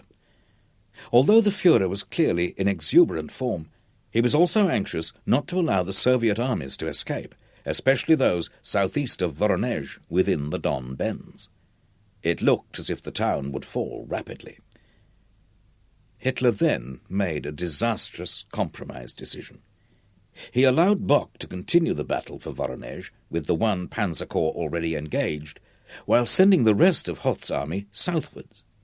But the German forces left behind lacked the strength to achieve a rapid result. The Soviet defenders held out in ferocious street fighting, where the Germans lost their main advantages.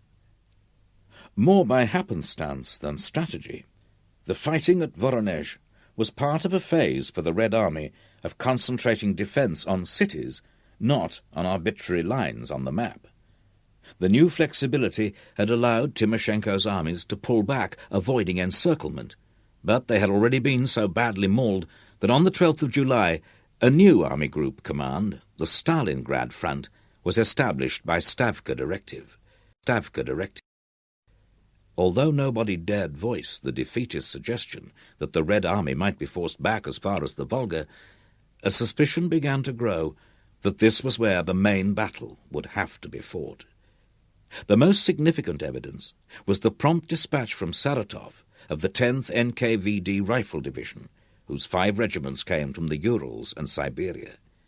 Its divisional headquarters took over command of all local NKVD units and militia battalions, set up an armoured train detachment and 2 tank training battalions, and took control of the river traffic across the Volga. These seemed glorious days for German front-line regiments. "As far as the eye can see," wrote an observer, "armoured vehicles and half-tracks are rolling forward over the steppe. Pennants float in the shimmering afternoon air." Commanders stood fearlessly erect in their tank turrets, one arm raised high, waving their companies forward. Their tracks stirred up dust and propelled it outwards like smoke clouds in their wake.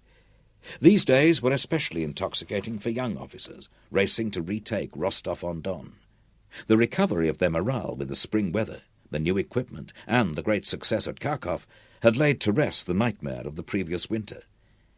"It was almost as if we had two parts to our head," explained Count Clemens von Kaganek, a lieutenant in 3rd Panzer Division, soon to win the Knight's Cross with oak leaves.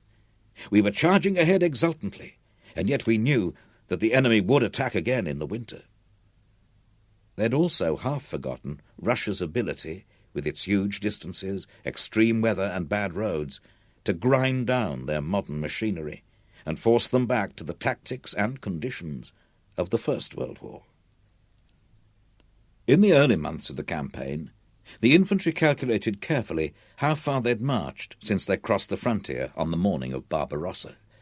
Now they did not bother any longer. They tramped ahead, their faces caked with sweat and dust, at the 10-kilometre tempo, 6 miles per hour, in an attempt to keep up with the motorized formations. Panzer commanders also seemed to forget that the artillery of most German divisions was still unmechanized, their plodding trace horses coughing regularly in the dust clouds and gun crews swaying with fatigue on their backs. Yet technology and the flatness of the steppe brought one great advantage. Any wounded from the advance to contact engagements were rapidly evacuated by a Sanitäts-U, a Junkers 52 converted into an air ambulance. Struck by the limitless horizon and expanse of sky, and perhaps also influenced by the sight of vehicles swaying crazily in and out of potholes like ships in a heavy swell, the more imaginative saw the steppe as an uncharted sea. General Strecker described it in a letter as an ocean that might drown the invader. Villages became the equivalent of islands. In the sun-baked steppe, they also offered the most likely source of water. But a panzer commander might spot an onion-domed church tower in the distance, then, on arrival, find beside it the rest of the village destroyed, perhaps with timbers still smouldering. Only the brick chimneys remained standing. The carcasses of horses and livestock lay around, their bellies swollen in the heat, forcing their legs grotesquely in the air. Often the only sign of life would be the odd cat meowing in the ruins.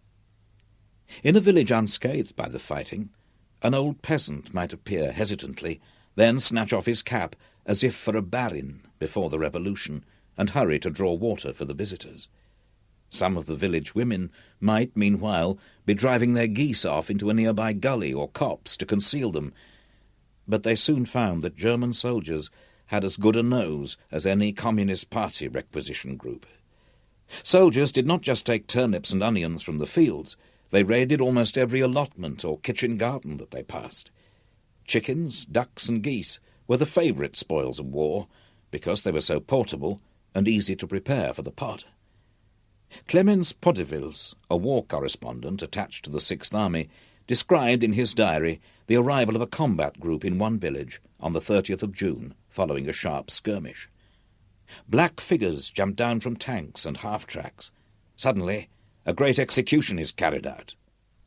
The poultry, with bloody ruffs and beating their wings in a paroxysm, was carried back to the vehicles. The men jumped back on board, the tank tracks ground the soil, and the vehicles moved on again. The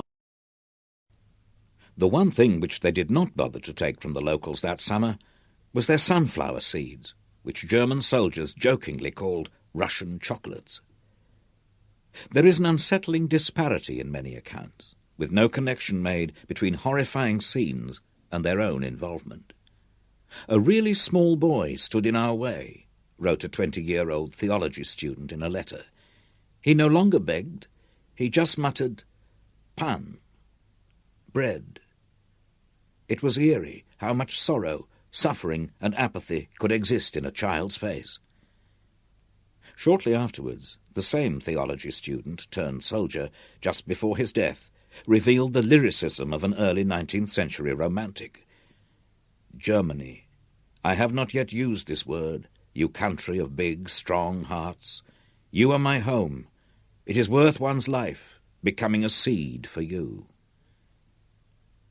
German allies looted with their own paradoxical notion of morality that it must be right to steal from communists. "Our lads have stolen 3 jugs of milk," wrote a Hungarian corporal in his diary. "The women had brought the milk down to the basement, when our lads appeared with grenades and pretended to throw them. The women were scared and ran away, and our lads took the milk. We pray to God to help us in future as well." That July, Hitler became increasingly impatient with delays that were essentially his own fault. Panzer divisions would streak ahead in sudden breakthroughs, but then came to a halt at a crucial moment when fuel ran out. This represented a doubly goading delay for the Führer, with his eyes constantly straying across the map to the oil fields of the Caucasus. His feverish mood pushed him into the most disastrous change of plan, which in fact wasted more time and more precious fuel as formations were redirected. The central stage of Operation Blue had been a rapid advance by 6th Army and 4th Panzer Army towards Stalingrad to cut off Timoshenko's retreating troops before the attack was launched against Rostov and across the lower Don into the Caucasus. But Hitler was so desperate to speed the attack into the Caucasus that he decided to run the 2 stages concurrently. This, of course, greatly reduced the concentration of force. Entirely against Halder's advice, he diverted Huth's 4th Panzer Army southwards and also deprived 6th Army of 40th Panzer Corps, thus slowing its advance down into a slow frontal assault towards Stalingrad. Field Marshal von Bock could not conceal his exasperation at the Führer's arbitrary decision to split Operation Blue from a coherent 2-stage whole into 2 totally separate parts. Hitler also decided to divide Army Group South into 2. Field Marshal List, a Bavarian, was to take Army Group A into the Caucasus, while Field Marshal Baron von Weichs was to command Army Group B with the 6th Army as its largest formation. The Führer, only too well aware of Bock's disapproval, dismissed him, blaming him for the delay at Voronezh. Hitler thus changed not only the organization, but also the timing and the sequence which formed the logic of Operation Blue. His next step, 2 weeks later, was to increase its scope considerably, while reducing the forces available further still. The Führer's attention was focused firmly on the approaches to the Caucasus, as he waited impatiently for signs of a great battle of encirclement trapping Timoshenko's forces on the steppe north of Rostov. But the only encirclement achieved was a comparatively small one by 40th Panzer Corps at Milerovo on the 17th of July. The panzer divisions, wasting no time, left other troops to round them up. They wheeled southeastwards, and their point units reached the town and railway station of Morozovsk on the following day. On the next day after that, they reached the lower Don, an advance of 125 miles in just over 3 days. Once again, the fate awaiting Soviet prisoners was terrible. Stepan Ignatovich Odinikhtsev, a clerk in 60th Cavalry Division, was one of those captured at Milerovo on the 17th of July.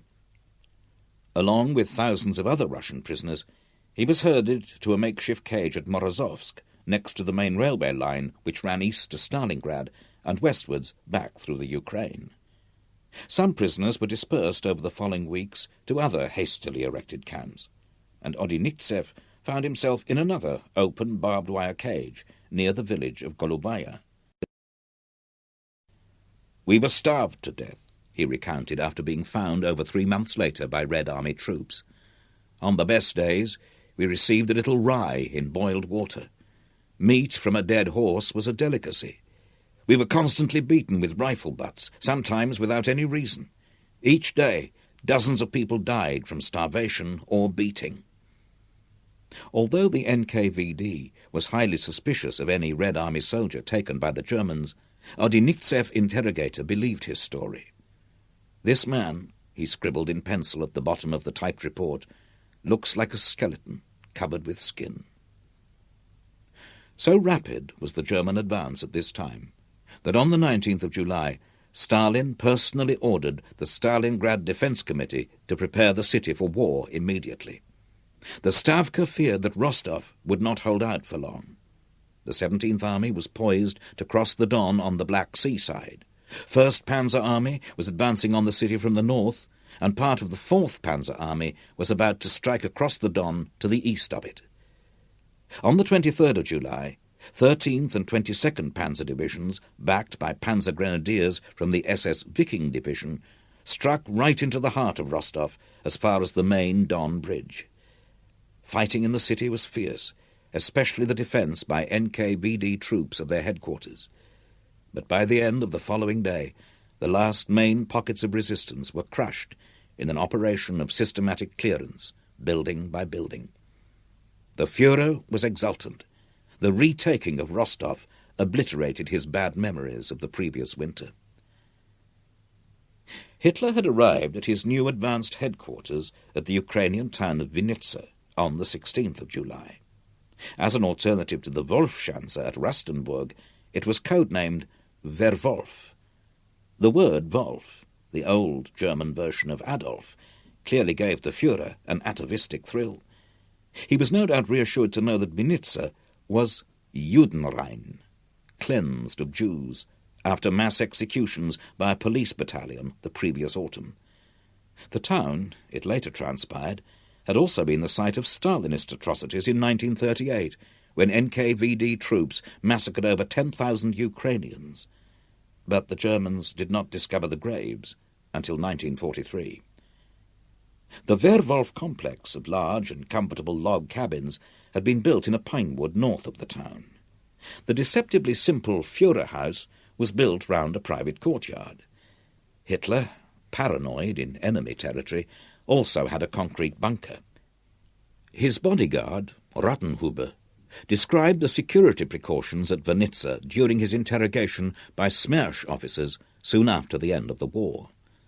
Stalin, who was obsessed with every personal detail about Hitler, received a special report from Abakumov, the head of Smersh.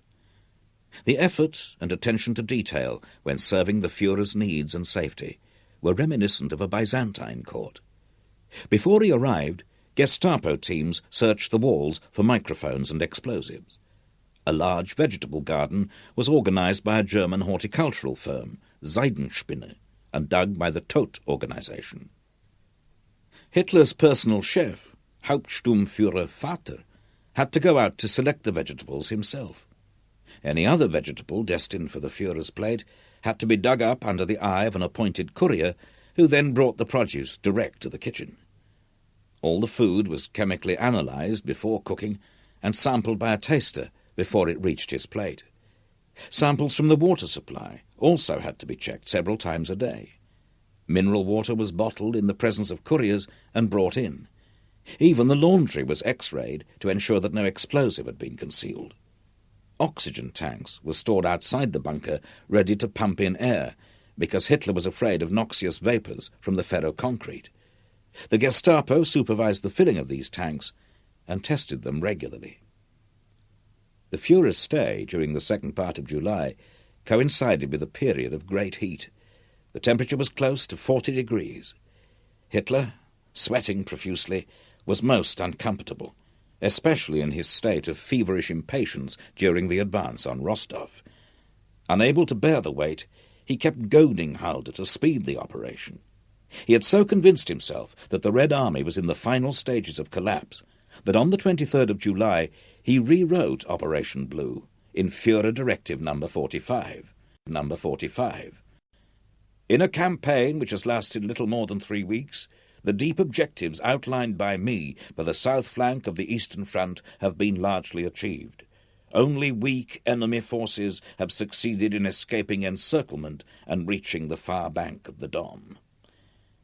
Hitler, having already ignored the strategic rationale on which the whole plan had been based, now increased its objectives at a stroke. 6th Army would take and occupy Stalingrad. He was no longer content with the original idea of just advancing to the Volga and destroying the arms factories.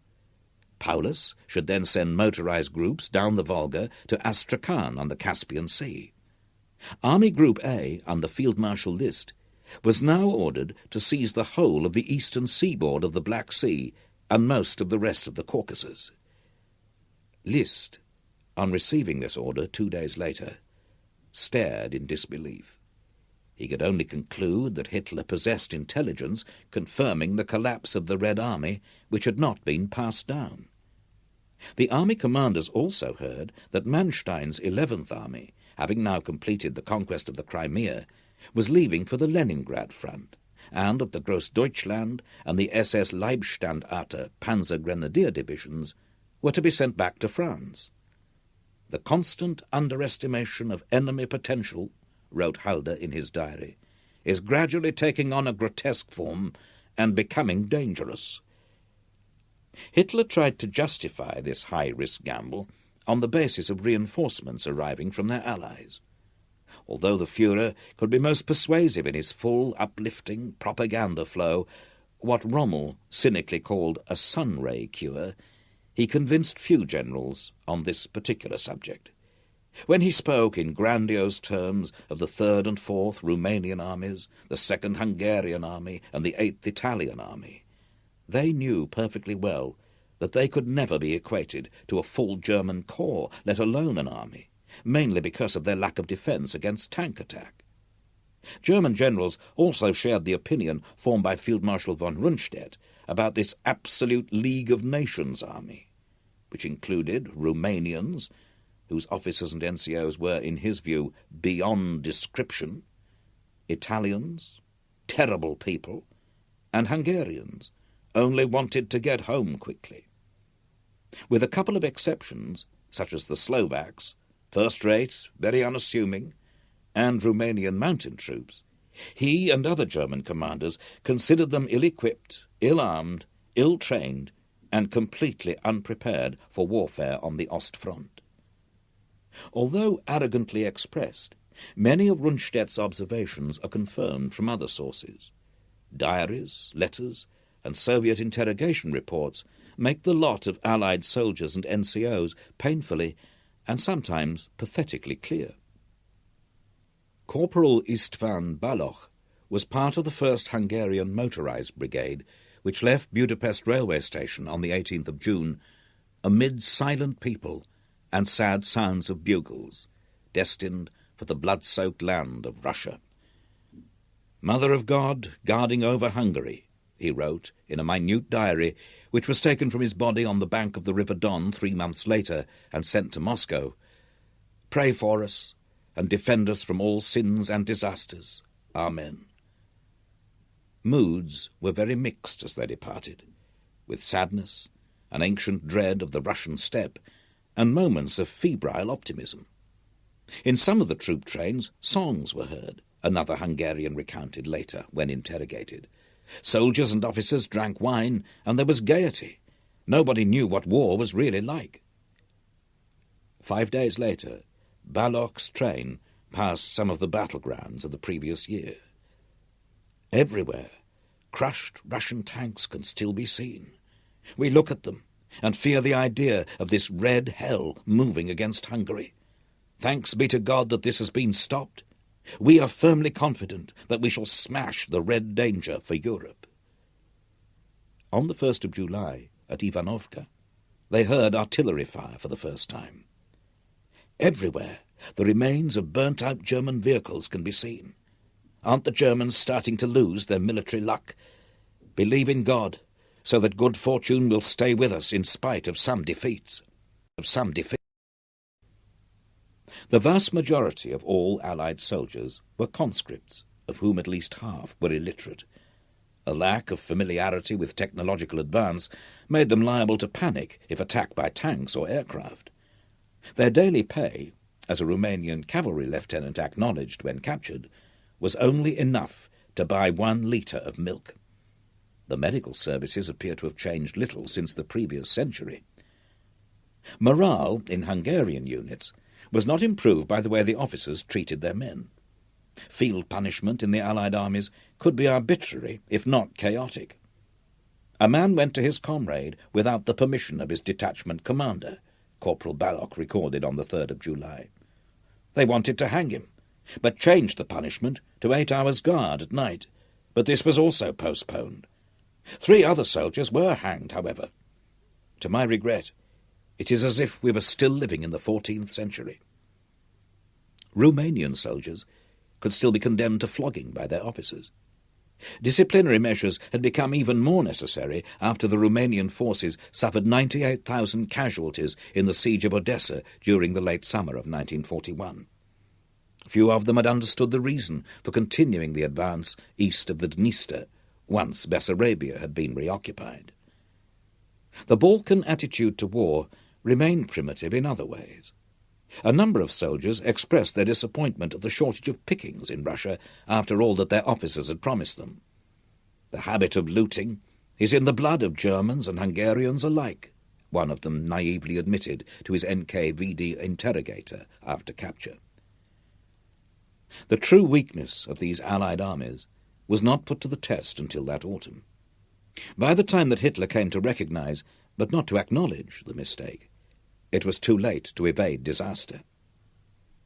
When one contemplates Hitler's almost compulsively over-optimistic ambitions at this stage, it is clear that he never read, or never digested, Leo Tolstoy's tale, How Much Land Does a Man Need?, written in 1886. In it, a wealthy peasant named Pahom is told of the rich earth in the land of the Bakshirs beyond the Volga. They are simple folk, and he will be able to get all the land he wants from them without much trouble. When Pahom reaches the land of the Bashkirs, they tell him that for 1,000 rubles he can have as much land as he can walk round in a day. Pahom, despising them for their lack of sophistication, is exultant. He is certain that he can enclose a huge distance. Almost as soon as he starts out, however, he spots one attractive feature after another that he decides to include. A pond over there, or a stretch of land that would be good for flax. Then he notices that the sun is starting to go down.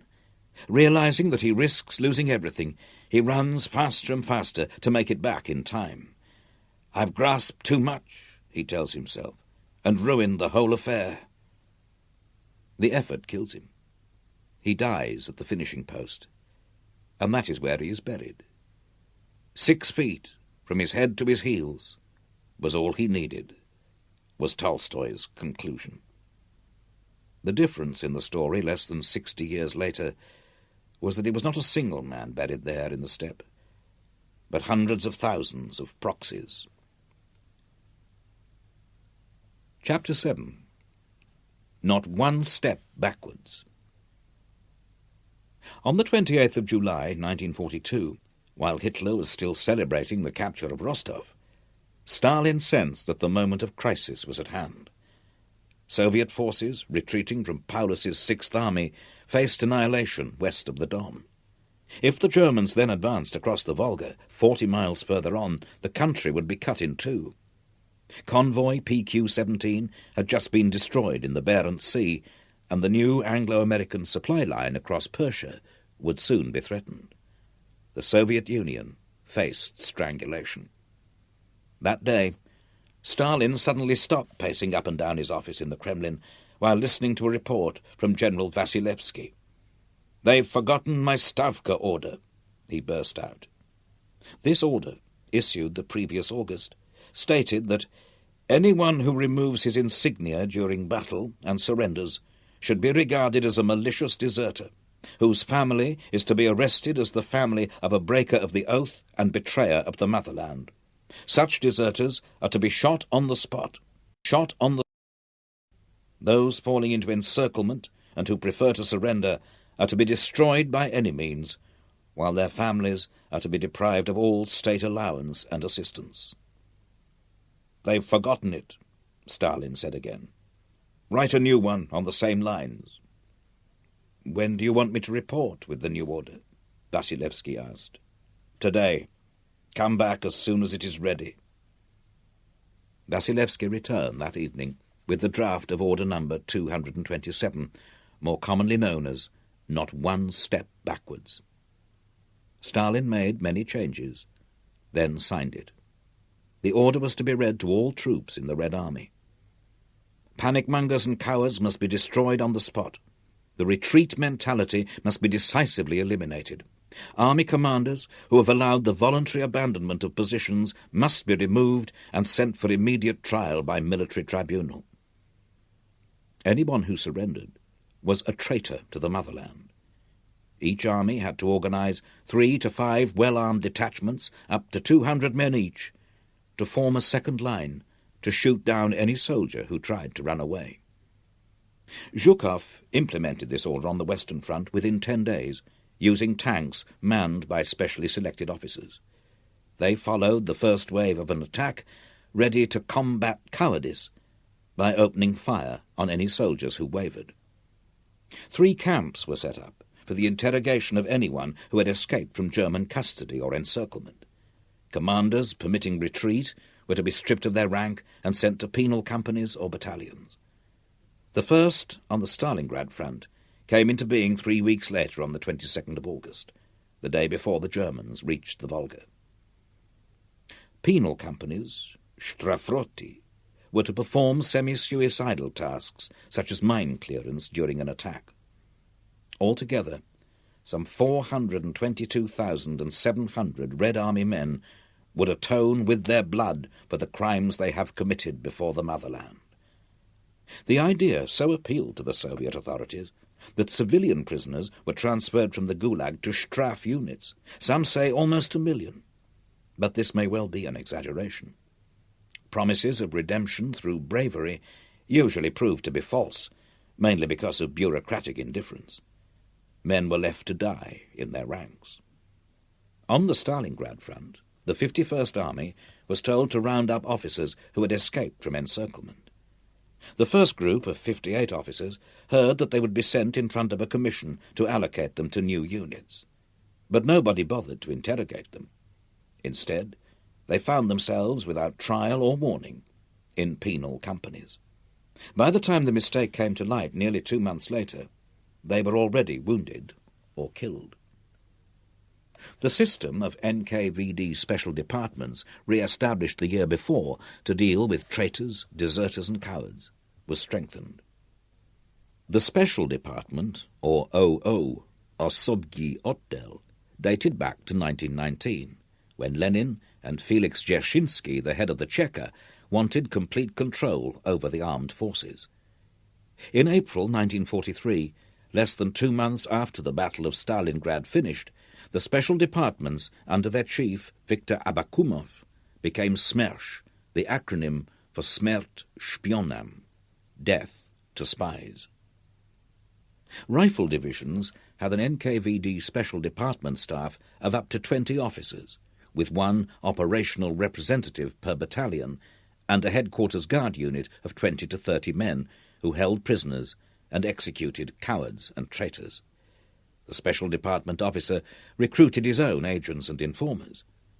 According to a former SMERSH informer, he tended to be pale because they usually worked during the night, and on parade he looked closely in our faces, as if he knew something bad about each one of us. NKVD special departments took their work of rooting out spies and traitors with great seriousness. An officer, using the name Bruni, wrote to the author and journalist Ilya Ehrenberg, complaining that the newspapers did not publish enough in praise of the special departments. It is very difficult to discover an experienced fascist spy. This requires great intelligence and a good eye. An NKVD soldier should be very keen and know the special rules of this game. The press publishes much about the terrible deeds of the Germans, which is necessary, but it is also important to make our soldiers hate traitors. The Wehrmacht tried to exploit the Stalinist approach to loyalty. One German instruction strongly recommended that Soviet prisoners should be warned of the treatment which awaits them at the hands of the NKVD should they manage to escape from German captivity and return to the Red Army. Another department of the NKVD, set up by Beria in the autumn of 1939, dealt with enemy prisoners of war. Its first major task had been the liquidation of 15,000 Polish officers in the forest at Katyn. In the summer of 1942, however, its officers were underemployed because so few Germans were captured during the Axis advance. Every member of a small detachment from the 29th Motorized Division of 4th Panzer Army was interrogated by Lieutenant Lepinskaya from the political department of Southwestern Front headquarters. Her questions, to gauge their morale, provided little encouraging material. "Most of the soldiers want to fight to the end," she had to report. "No cases of desertion or self-inflicted wounds. Officers strict but fair." Lepinskaya had more luck with Romanian prisoners. An officer admitted that his men hated Marshal Antonescu for having sold their motherland to Germany. Romanian soldiers were even more forthcoming. They told her of fistfights with Germans, even that a German officer had been killed after he shot two of their comrades. Their own officers were very rude to them and often struck them. There had been numerous cases of self-inflicted wounds, despite lectures from officers that they were a sin against the motherland and God. Lepinskaya concluded that the Romanians were clearly in a low political moral state. Her report was passed rapidly back to Moscow. The advance across the Don steppe provided many mixed experiences for the Sixth Army after the winter snows. General Strecker, the commander of the 11th Corps, found it as hot as Africa, with huge dust clouds. On the 22nd of July, his chief of staff, Helmut Grosskurt, recorded a temperature of 53 degrees in the sun. Sudden rains, while temporarily turning tracks to mire, did little to solve the water shortage, which was the main preoccupation of the German Lancer during that time. The Red Army polluted wells during the retreat, while collective farm buildings were destroyed and tractors and cattle driven to the rear. Supplies, which could not be moved in time, were rendered unusable. "The Russians have poured petrol over the grain supplies," a corporal wrote home on the 10th of August. "Soviet bombers dropped phosphorus bombs at night to set the steppe on fire," reported a panzer division. But many of the columns of black smoke on the horizon were started by cordite burns round artillery positions. The German gunners, in shorts, with their bronze torsos muscled from the lifting of shells, looked like athletes from a Nazi propaganda film. But conditions were not as healthy as they might have appeared. Cases of dysentery, typhus and paratyphus began to increase. Around field ambulances, cookhouses, and especially butchery sections, the plague of flies was horrible, reported one doctor. They were most dangerous for those with open wounds, such as the burns of tank crewmen. The continual movement forward made it very difficult to care for the sick and wounded. Evacuation by a Sanitetz U air ambulance was the best hope, but Hitler's insistence on speed meant that almost every transport aircraft had been diverted to deliver fuel to halted panzer divisions. For soldiers of the Sixth Army, the summer of 1942 offered the last idylls of war. In Don Cossack country, the villages of whitewashed cottages with thatched roofs, surrounded by small cherry orchards, willows, and horses in meadows, provided an attractive contrast to the usual dilapidation of villages taken over by collective farms. Most of the civilians, who had stayed behind in defiance of communist evacuation orders, were friendly. Many of the older men had fought the Bolsheviks in the Russian Civil War. Only the previous spring, just a few weeks before the German invasion, Cossacks had risen in revolt at Shakhty, north of Rostov, declaring an independent republic. This had been stamped out by NKVD troops with a rapid and predictable brutality. To the surprise of a company commander in the 384th Infantry Division, Cossacks remained friendly even after looting by his soldiers. They handed over eggs, milk, salted cucumber, and even a whole ham as a gift. He then arranged to purchase geese for 2 Reichsmarks a bird.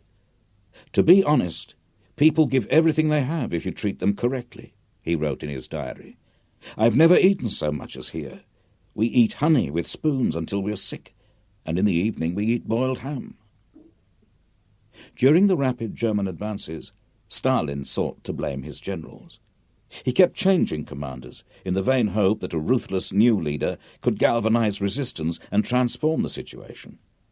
He even rang one army commander to dismiss him, then told him to call to the telephone one of his own corps commanders who was to be his replacement. A sense of failure and disaster spread, destroying the confidence partially rebuilt after the battle before Moscow. The Red Army, still suffering from Stalin's premature offensives early in the year, lacked trained troops and experienced NCOs and officers. Most of the conscripts hurled into battle had often received little more than a dozen days' training, some even less. Young peasants, drafted in from collective farms, were pitifully ignorant of modern warfare and weaponry. A cavalryman, who found an aluminium tube on the ground, thought he could use it as a handle for his horsebrush. It proved to be an incendiary bomb, which blew up in his hands. The Germans never ceased to be astonished at the profligacy of Russian commanders with their men's lives. One of the worst examples came during the defensive battles west of the Don. 3 battalions of trainee officers, without weapons or rations, were sent against the 16th Panzer Division. Their commandant, who surrendered after the massacre, told his captors that when he had protested about this senseless task, the army commander, who was clearly drunk, had bellowed at him to get on with it. The Red Army still suffered from the old fear of initiative left from the purges.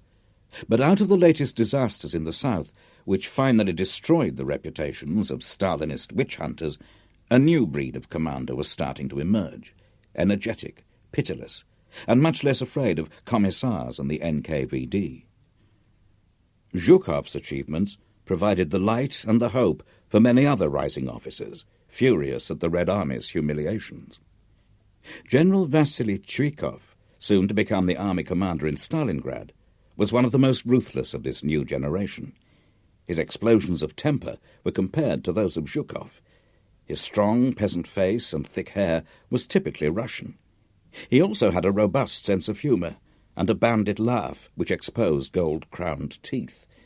Soviet propaganda later portrayed him as the ideal product of the October Revolution. Chuikov had missed the first disastrous 6 months of war, having been in China as a military attaché accredited to Chiang Kai-shek. After his recall to the Soviet Union, he became acting commander of a reserve army near Tula. Early in July, when still suffering from a spinal injury, he received orders to move his incomplete divisions, now designated the 64th Army, to hold the Germans west of the Don. Chuikov, accompanied by his chief commissar, Konstantin Kirkovich Abramov, reached Stalingrad front headquarters on the 16th of July. They heard that the enemy was advancing rapidly towards the Don, but nobody had any details. The 62nd Army was spread out on the upper part of the Don's eastern loop, and Chuikov had to bring his divisions in to cover the lower part, south of the River Chir. He was understandably worried about the morale of the army on his left, having intercepted a lorry full of officers with spare cans of fuel, escaping to the rear without permission. Just to his right, above the River Chir, the Austrian 44th Infantry Division was heavily engaged against 3 divisions of the 62nd Army. The fighting was particularly brutal. A captured corporal told his interrogator that an officer had ordered them to shoot 2 wounded Red Army soldiers they had found hiding in a ditch. Further north, however, the Germans had broken through in strength, cutting off many regiments when they reached the Don at Kaminsky. German reconnaissance planes quickly pinpointed the weak points along the Don and the deployment of Chuikov's forward divisions. On the 25th of July, the Germans attacked in force. This baptism of fire for the 64th Army was not made any simpler by dust storms, nor by the fact that essential detachments were still stuck behind in Tula. The next morning brought a German armoured attack, and although the panzers terrified the crews of the light T-60 tanks who tried to hide in gullies, their shells could do little to the heavy KV tanks. They had a longer range, explained a German panzer commander. We could not attack them across the open. So, like ships at sea, I pulled my tanks right back out of sight, made a wide detour, and attacked them from behind. The Russian heavy tanks scattered, except for one which had lost a track. Its traverse mechanism had jammed, so the turret could not turn. We lined up behind him and started to shoot. We counted our hits on this tank, but none of them penetrated the armour. Then I saw the hatch of the tank move. I guessed that they wanted to surrender, so over the radio I told my company to cease fire. The Russians then opened the hatch completely and climbed out.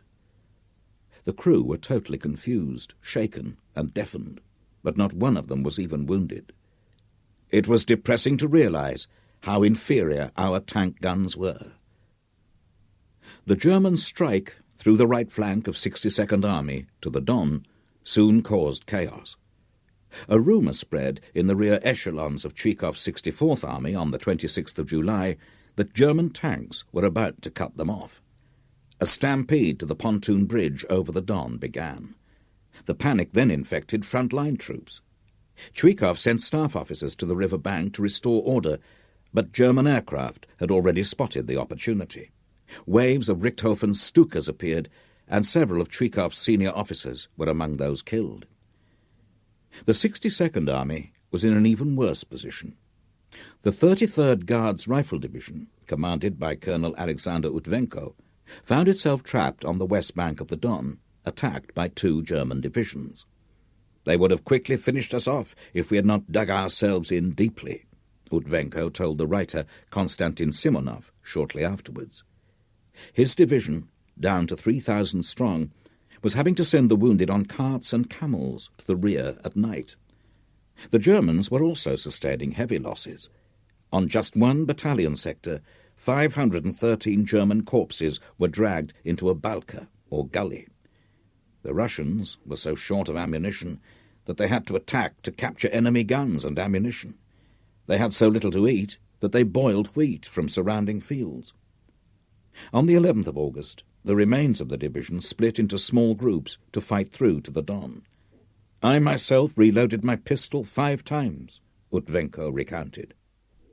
Several commanders shot themselves. Up to 1,000 men were killed, but they sold their lives dearly. One man took a leaflet out of his pocket and started walking towards the Germans.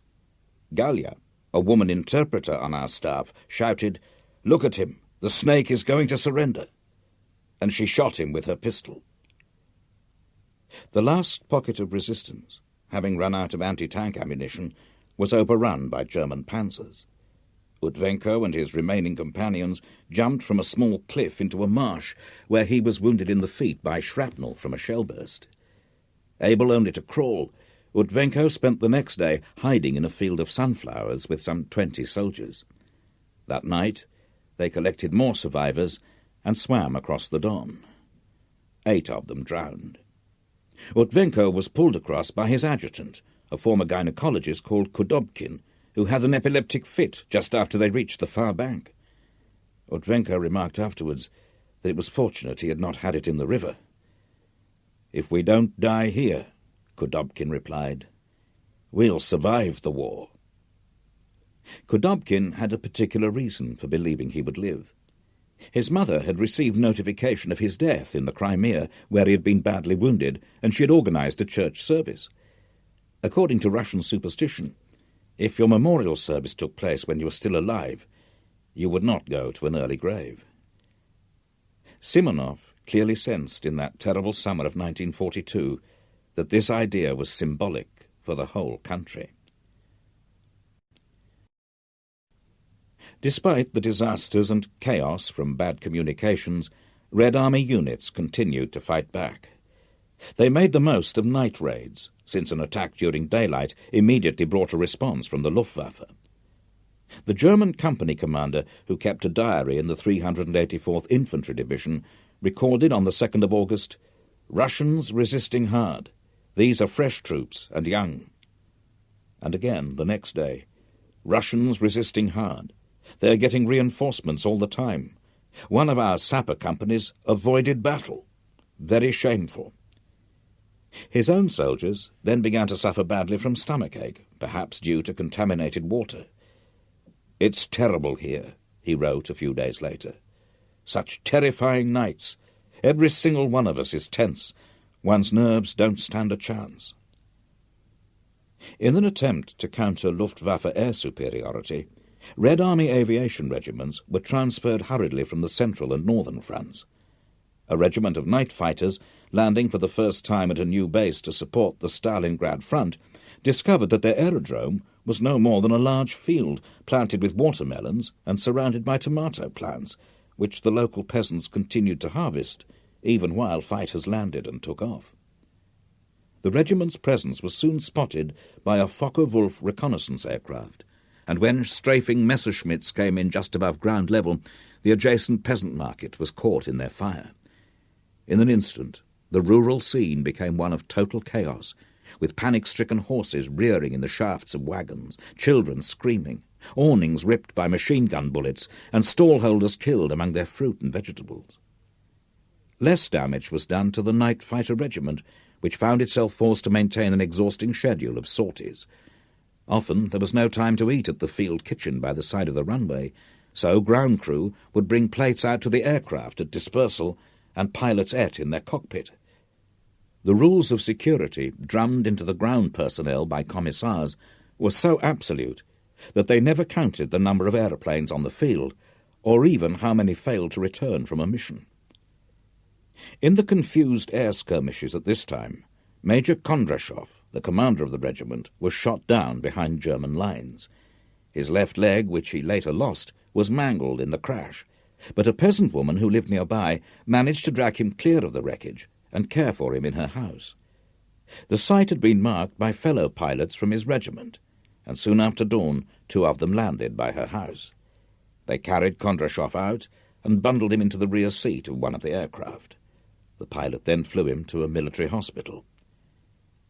Aerial dogfights over the Don during those last days of July and early August attracted the attention of the whole battlefield below.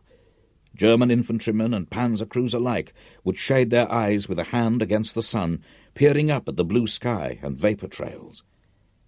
Russian aircraft generally attacked ground targets at midday. It was such a regular run that Messerschmitt 109s would often make sure that they were around, ready to jump them. There were cheers whenever an enemy machine was hit, and the stricken aircraft, pouring smoke, corkscrewed down and exploded on the ground. The reputation of star fighter pilots began to grow within the German army as well as the Luftwaffe. In this war of movement, the staffs of panzer and motorized divisions seldom bothered to have their headquarters camouflaged. Working in hastily pitched tents through the night on new sets of orders, or checking ammunition and casualty returns, they found that their spirit lamps attracted swarms of insects, not enemy bullets. They caught up on sleep during the day, their heads nodding and rolling around as the headquarters vehicles moved to the next location. The commander of the 16th Panzer Division, General Hans Huber, would take a nap in the middle of a battle in front of his staff, thus inspiring confidence in his unflappability. Papa Huber, as he was known to his troops, made an immediate impression with his powerful, solid face and black artificial hand, having lost an arm in the First World War. Huber was a creature of firm habit and organization. Battle or no battle, he made sure that he ate regularly every 3 hours, consuming so many calories and vitamins. Although no intellectual, he was a brilliant, clear-thinking man, according to more than one officer who knew him well. Hitler admired him greatly as a soldier, but because this old warhorse was a realist who said what he felt, the Führer considered him too pessimistic towards the end of the Battle of Stalingrad. A number of Huber's panzer commanders made dismissive remarks about the stupidity of the enemy, leaving tanks halted in the open and thus presenting perfect targets for Stukas or the 88mm anti-aircraft guns, deadly in a ground roll. They knew that the T-34 was overall a much better armoured fighting vehicle than anything which Germany had yet produced. On the other hand, its gun sight was not very good. Few Russian commanders had decent binoculars, and even fewer had radios. The Red Army's greatest weakness, however, was its poverty of tactics. Their tank forces failed to use terrain properly, and demonstrated little familiarity with the principles of fire and movement. And as Zhukov readily acknowledged, they were incapable of coordinating attacks with Red Army aviation. Complacency sometimes led the Germans into relaxing their guard. At first light on the 30th of July, A group of T-34s, having approached under cover of darkness, surprised Huber's headquarters in a village. Officers struggled into their clothes as shells exploded among the headquarters and rear echelon vehicles. Podevils, the war correspondent then attached to the division, stuck his head outside. Not an encouraging sight, he noted in his diary. Vehicles of every sort chaotically trying to overtake each other as fast as they could to get away. The Germans had also been surprised on the previous day by another unexpected skirmish, which Huber dryly called a hussar affair. The initial shock was soon over. A company from the 2nd Panzer Regiment arrived, and very soon 6 T-34s were ablaze in the open on some marshy low ground. One T-34, in a suicidal attack, charged at the divisional transport vehicles in the village, but suddenly encountered a German panzer which, with a direct hit at point-blank range, literally blasted its turret into the air. Huber, after observing the early morning action, remarked to Podevils, "You'd better go up to the front line. It's safer there." Podevils and his companion left later in the morning. They drove forward over the corduroy road across the marsh. One of the blackened T-34s still smouldered. It gave off the smell of burnt flesh. At Corps headquarters, he heard that over the last 8 days the Red Army had sent nearly 1,000 tanks across the Don. Just over half of them had been destroyed. These figures were greatly exaggerated. The Red Army commander had only 550 tanks allocated, and many of them never managed to cross the Don. Wildly over-optimistic reports from the front were largely to blame. One panzer crewman observed that whenever a Russian tank was hit, almost every panzer in the battle claimed it as a kill. Yet the sight of so many destroyed Russian tanks impressed all who saw it. General von Seydlitz said that from afar the shot-out KVs looked like an enormous herd of elephants. Whatever the exact figure destroyed, many Germans felt convinced that they must be close to total victory. The Russian Hydra could not go on forever growing more heads for them to chop off. The Führer, again frustrated at the slow progress, reverted to the original plan of the 4th Panzer Army assisting the 6th Army to capture Stalingrad. The loss in time and the cost in fuel were not mentioned. Hoth's armoured divisions reacted quickly. Advancing north against very weak opposition, they soon threatened Kotelnikovo, just under 100 miles southwest of Stalingrad. But the main question was whether they could make up for Hitler's changes of plan. General von Richthofen, on the basis of air reconnaissance reports, noted in his diary on the 2nd of August, "The Russians are throwing forces from all directions towards Stalingrad." Paulus, in a confident mood according to Richthofen, launched pincer attacks led by 16th and 24th Panzer Divisions and supported by Richthofen's Stukas. After 2 days of fighting, they surrounded 8 rifle divisions and all the artillery left west of the Don. The encirclement was finally accomplished at Kalach. From the top of a small precipice overlooking the quiet Don, the 1st Panzer crews gazed across at the town of Kalach in the violet evening light. The setting sun behind their tanks threw long shadows in front of them towards the east. Beyond Kalach, the steppe stretched ahead to Stalingrad. Kalach itself consisted mainly of small workshops, a dilapidated railway station, and höchst primitive wooden shacks. After their success, the panzer crews joked among themselves with relief and happiness, coming down from the tension of battle. Songs rang out from some of the tanks, but soon their commanders pulled them back into hedgehog defensive position. After dusk had fallen, the thousands of Russian stragglers trapped on the west bank started to attack, and the night was continually broken with bursts of machine gun fire, flares, and crackling exchanges of rifle fire. The next day, the Germans started to clear the woods systematically, a number of officers comparing it to a rather large deer shoot. The prisoners taken included a senior signals officer and his personnel, most of whom were women. That night, Another battle broke out, this time by moonlight, around the German positions. The following morning, the Germans set fire to the dry brush to drive the remaining Russians out of the woods. Finally, the area was regarded as cleansed of enemy. Few escaped. Of the 181st Rifle Division of 62nd Army, which had been 13,000 strong at the start of the fighting, only 105 men slipped back across the Don.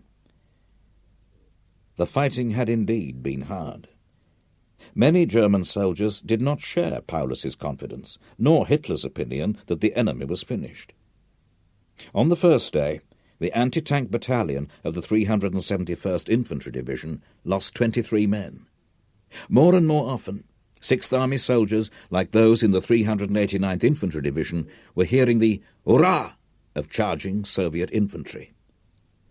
One soldier, writing home, was utterly dejected by the many, many crosses and graves fresh from yesterday, and the implications for the future. Heavy losses in other divisions also seemed to have dented morale. The 76th Infantry Division had to detail extra soldiers for burial parties. One of those men selected told his Russian interrogator, when captured a month later, that he and his two companions had to deal with 72 corpses in a single day. An artillery corporal, on the other hand, who had worked for 29 hours without a proper break, was in no doubt about a victorious outcome for the Wehrmacht. The Russians can shoot as much as they want, but we'll shoot more. It's a great pleasure when a couple of hundred Russians attack. One self-propelled assault gun is enough, and they all make a run for it. Some units were rewarded with extra rations of chocolate and cigarettes for their exertions, which they enjoyed during the relative cool of the evening. The fighting had been hard. The only consolation, a pioneer wrote home, is that we will be able to have peace and quiet in Stalingrad, where we'll move into winter quarters, and then, just think of it, there'll be a chance of leave. Nowhere was Stalin's not one step back order more applicable than in the threatened city that bore his name. The Civil War battle, which took place when the town was still called Tsaritsyn, in Tatar, it meant the town on the Tsaritsa, or Yellow River, was invoked, along with the myth that Stalin's leadership there had turned the tide against the White Armies and saved the revolution.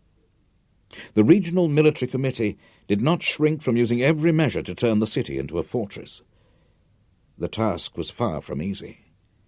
Stalingrad curved for 20 miles along the high western bank of the Volga. The defenders would have a broad stretch of exposed water behind them, across which all supplies and reinforcements would have to come. Throughout the region, the population was mobilized. All available men and women between 16 and 55, nearly 200,000, were mobilized in workers' columns organized by their district party committees. As in Moscow the year before, women in kerchiefs and older children were marched out and given long-handled shovels and baskets to dig anti-tank ditches over 6 feet deep in the sandy earth. While the women dug, army sappers laid heavy anti-tank mines on the western side. Younger schoolchildren, meanwhile, were put to work building earth walls round the petroleum storage tanks on the banks of the Volga. Supervised by teachers, they carried the earth on wooden stretchers. A German aircraft suddenly appeared. The girls did not know where to hide, and the explosion from a bomb buried 2 14-year-old girls. When their classmates dug them out, they found that one of them, Nina Grebenikova, was paralyzed with a broken back. Her shocked and weeping friends cleaned off the wooden stretcher and carried her on it to a Stalingrad hospital next to where the Tsaritsa Gorge opens onto the Volga. Anti-aircraft defences were a high priority, but many of the guns had not yet received shells.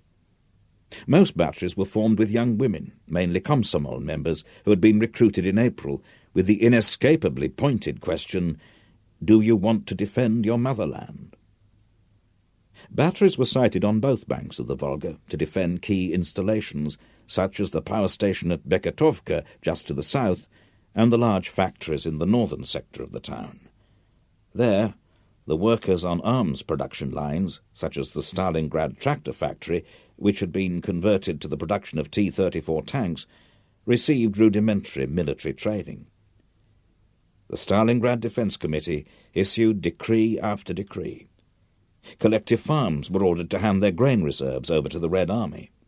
Tribunals were set up to try those who failed in their patriotic duty. Failure to denounce a member of the family who deserted or failed to enlist carried a 10-year sentence. The director of a high school ordered to take 66 of his 17-year-old pupils to enlist them at the district military commission was put in front of a tribunal because 31 of them deserted en route. Tribunals also dealt in absentia with civilian deserters, most of them denounced by retreating refugees. Those pronounced guilty were sentenced as traitor to the party and to the Soviet state. All too often, guilt was a matter of timing. Y.S., who ran away when her village was bombed, was sentenced to 6 months' labour camp for deserting her place of work, while A.S., who refused to leave her home when the Germans were approaching, was condemned in absentia as a traitor to the motherland. A minimum of 10 years in a Gulag labour camp awaited her. For some time to come, the political department of the Stalingrad front paid special attention to the investigation of male conscripts from regions of the Ukraine liberated by the Red Army in the winter of 1941 to 1942. Those who had refused to evacuate their towns and villages were, by definition, suspect of being systematically anti-Soviet and of having collaborated with the Germans. Declarations in Moscow about freedom of religion carried little weight in the Stalingrad region.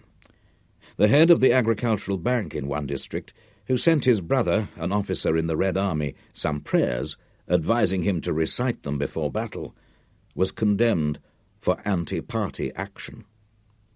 Civilians also had to be very careful about commenting on the speed of the German advance or the incompetence of the Russian defence. A.M., a worker in a Volga fish factory, was accused of political and moral degeneracy and counter-revolutionary propaganda because he allegedly praised the Germans and blackened the leaders of the party, the government, and the Red Army. Stalin, warned of the atmosphere of panic behind the front, resorted once again to changing commanders.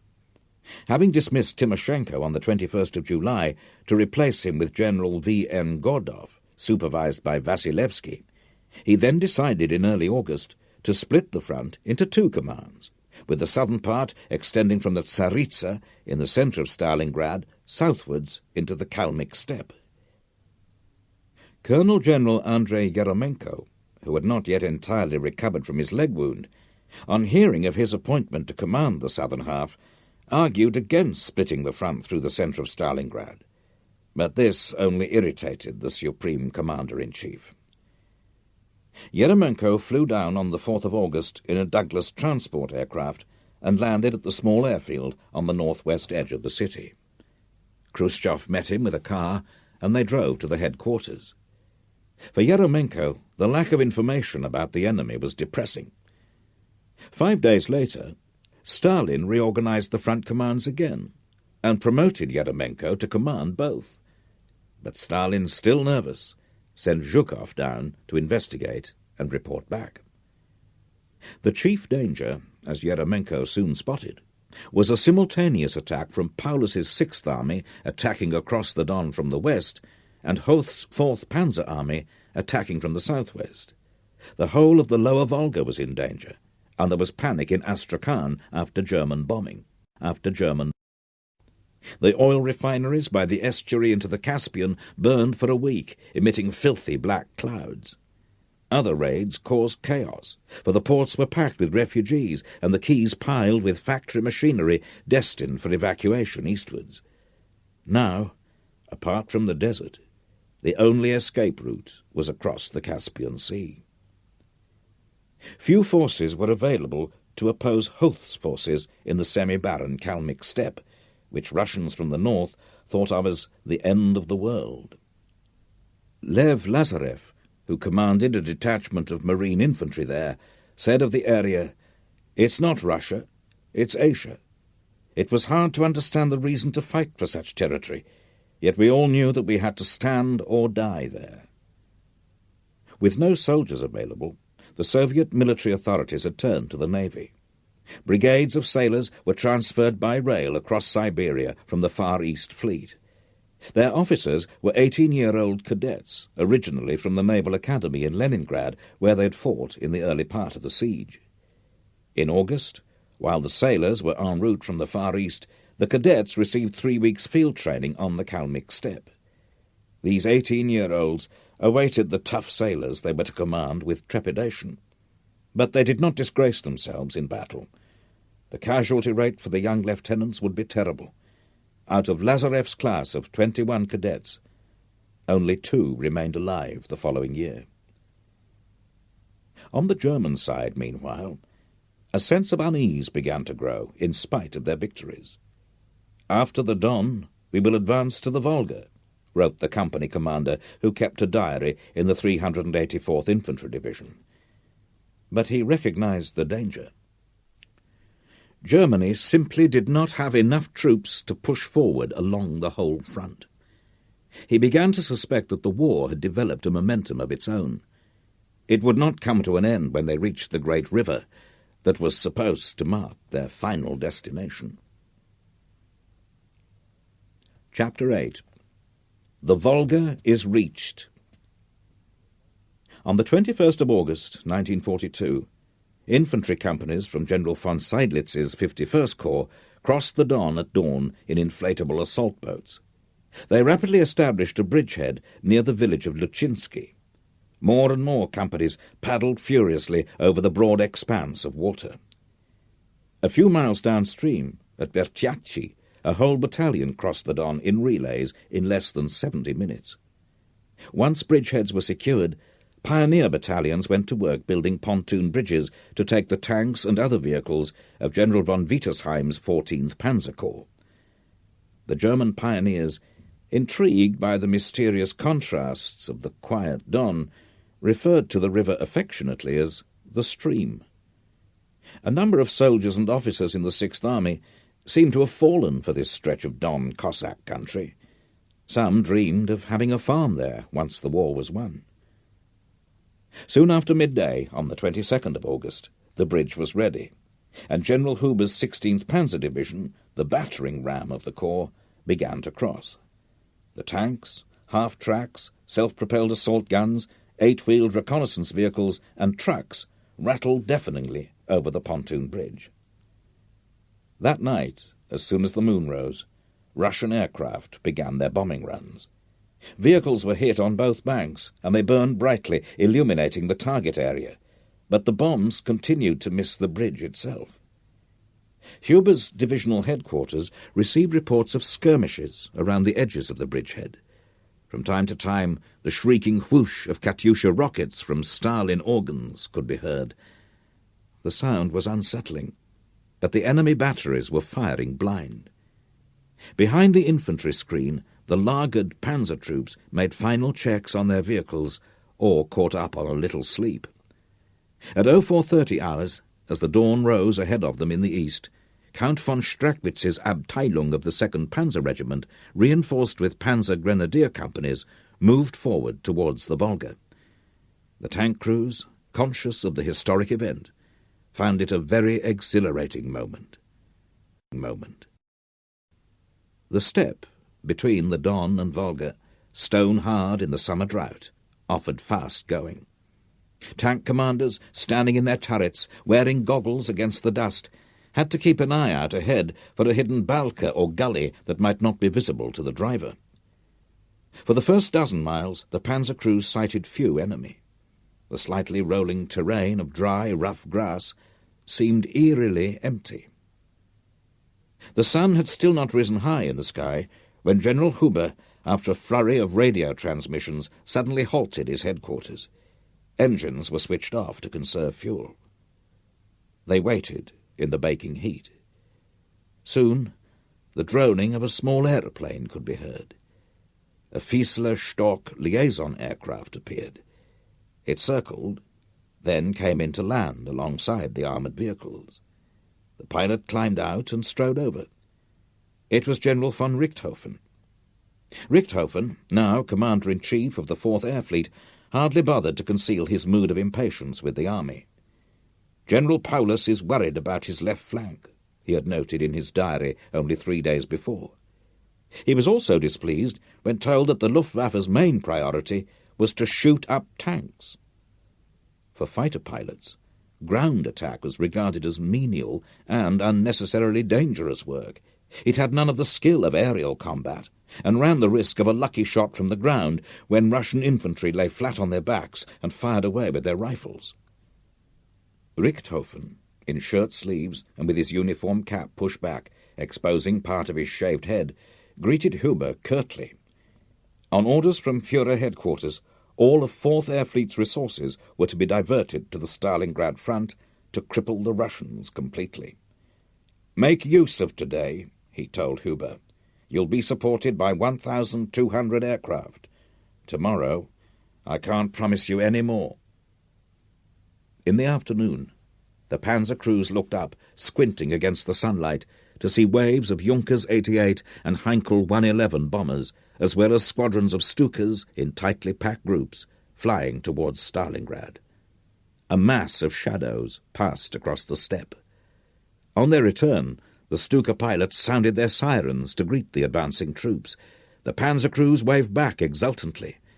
In the distance, they could already see the columns of smoke rising from the city, which 6th Army headquarters, in an excess of propagandistic enthusiasm, described as Stalingrad, the city of Stalin, the starting point of the Red Revolution. For the citizens of Stalingrad, Sunday the 23rd of August was a day which will never be forgotten. The model city of which they were so proud, with its gardens along the high west bank of the Volga and the tall white apartment buildings which gave the place its modern, cubist look, became an inferno.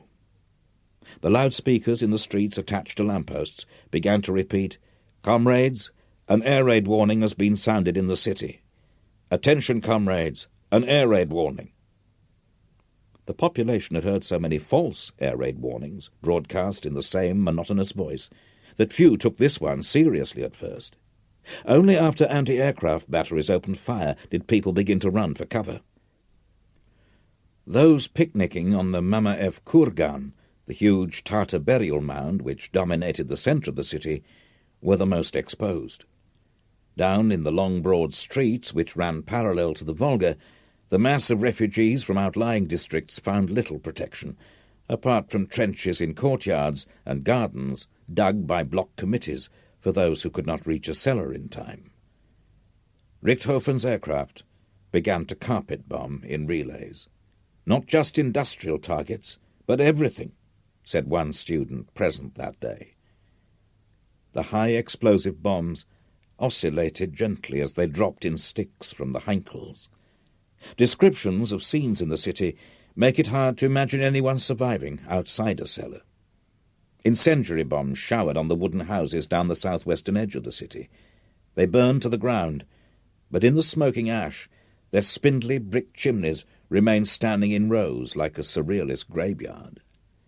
Closer to the banks of the great river, the shells of the tall white apartment blocks remained standing, even when hit, but most of the floors inside collapsed. Many other buildings were smashed open or set afire.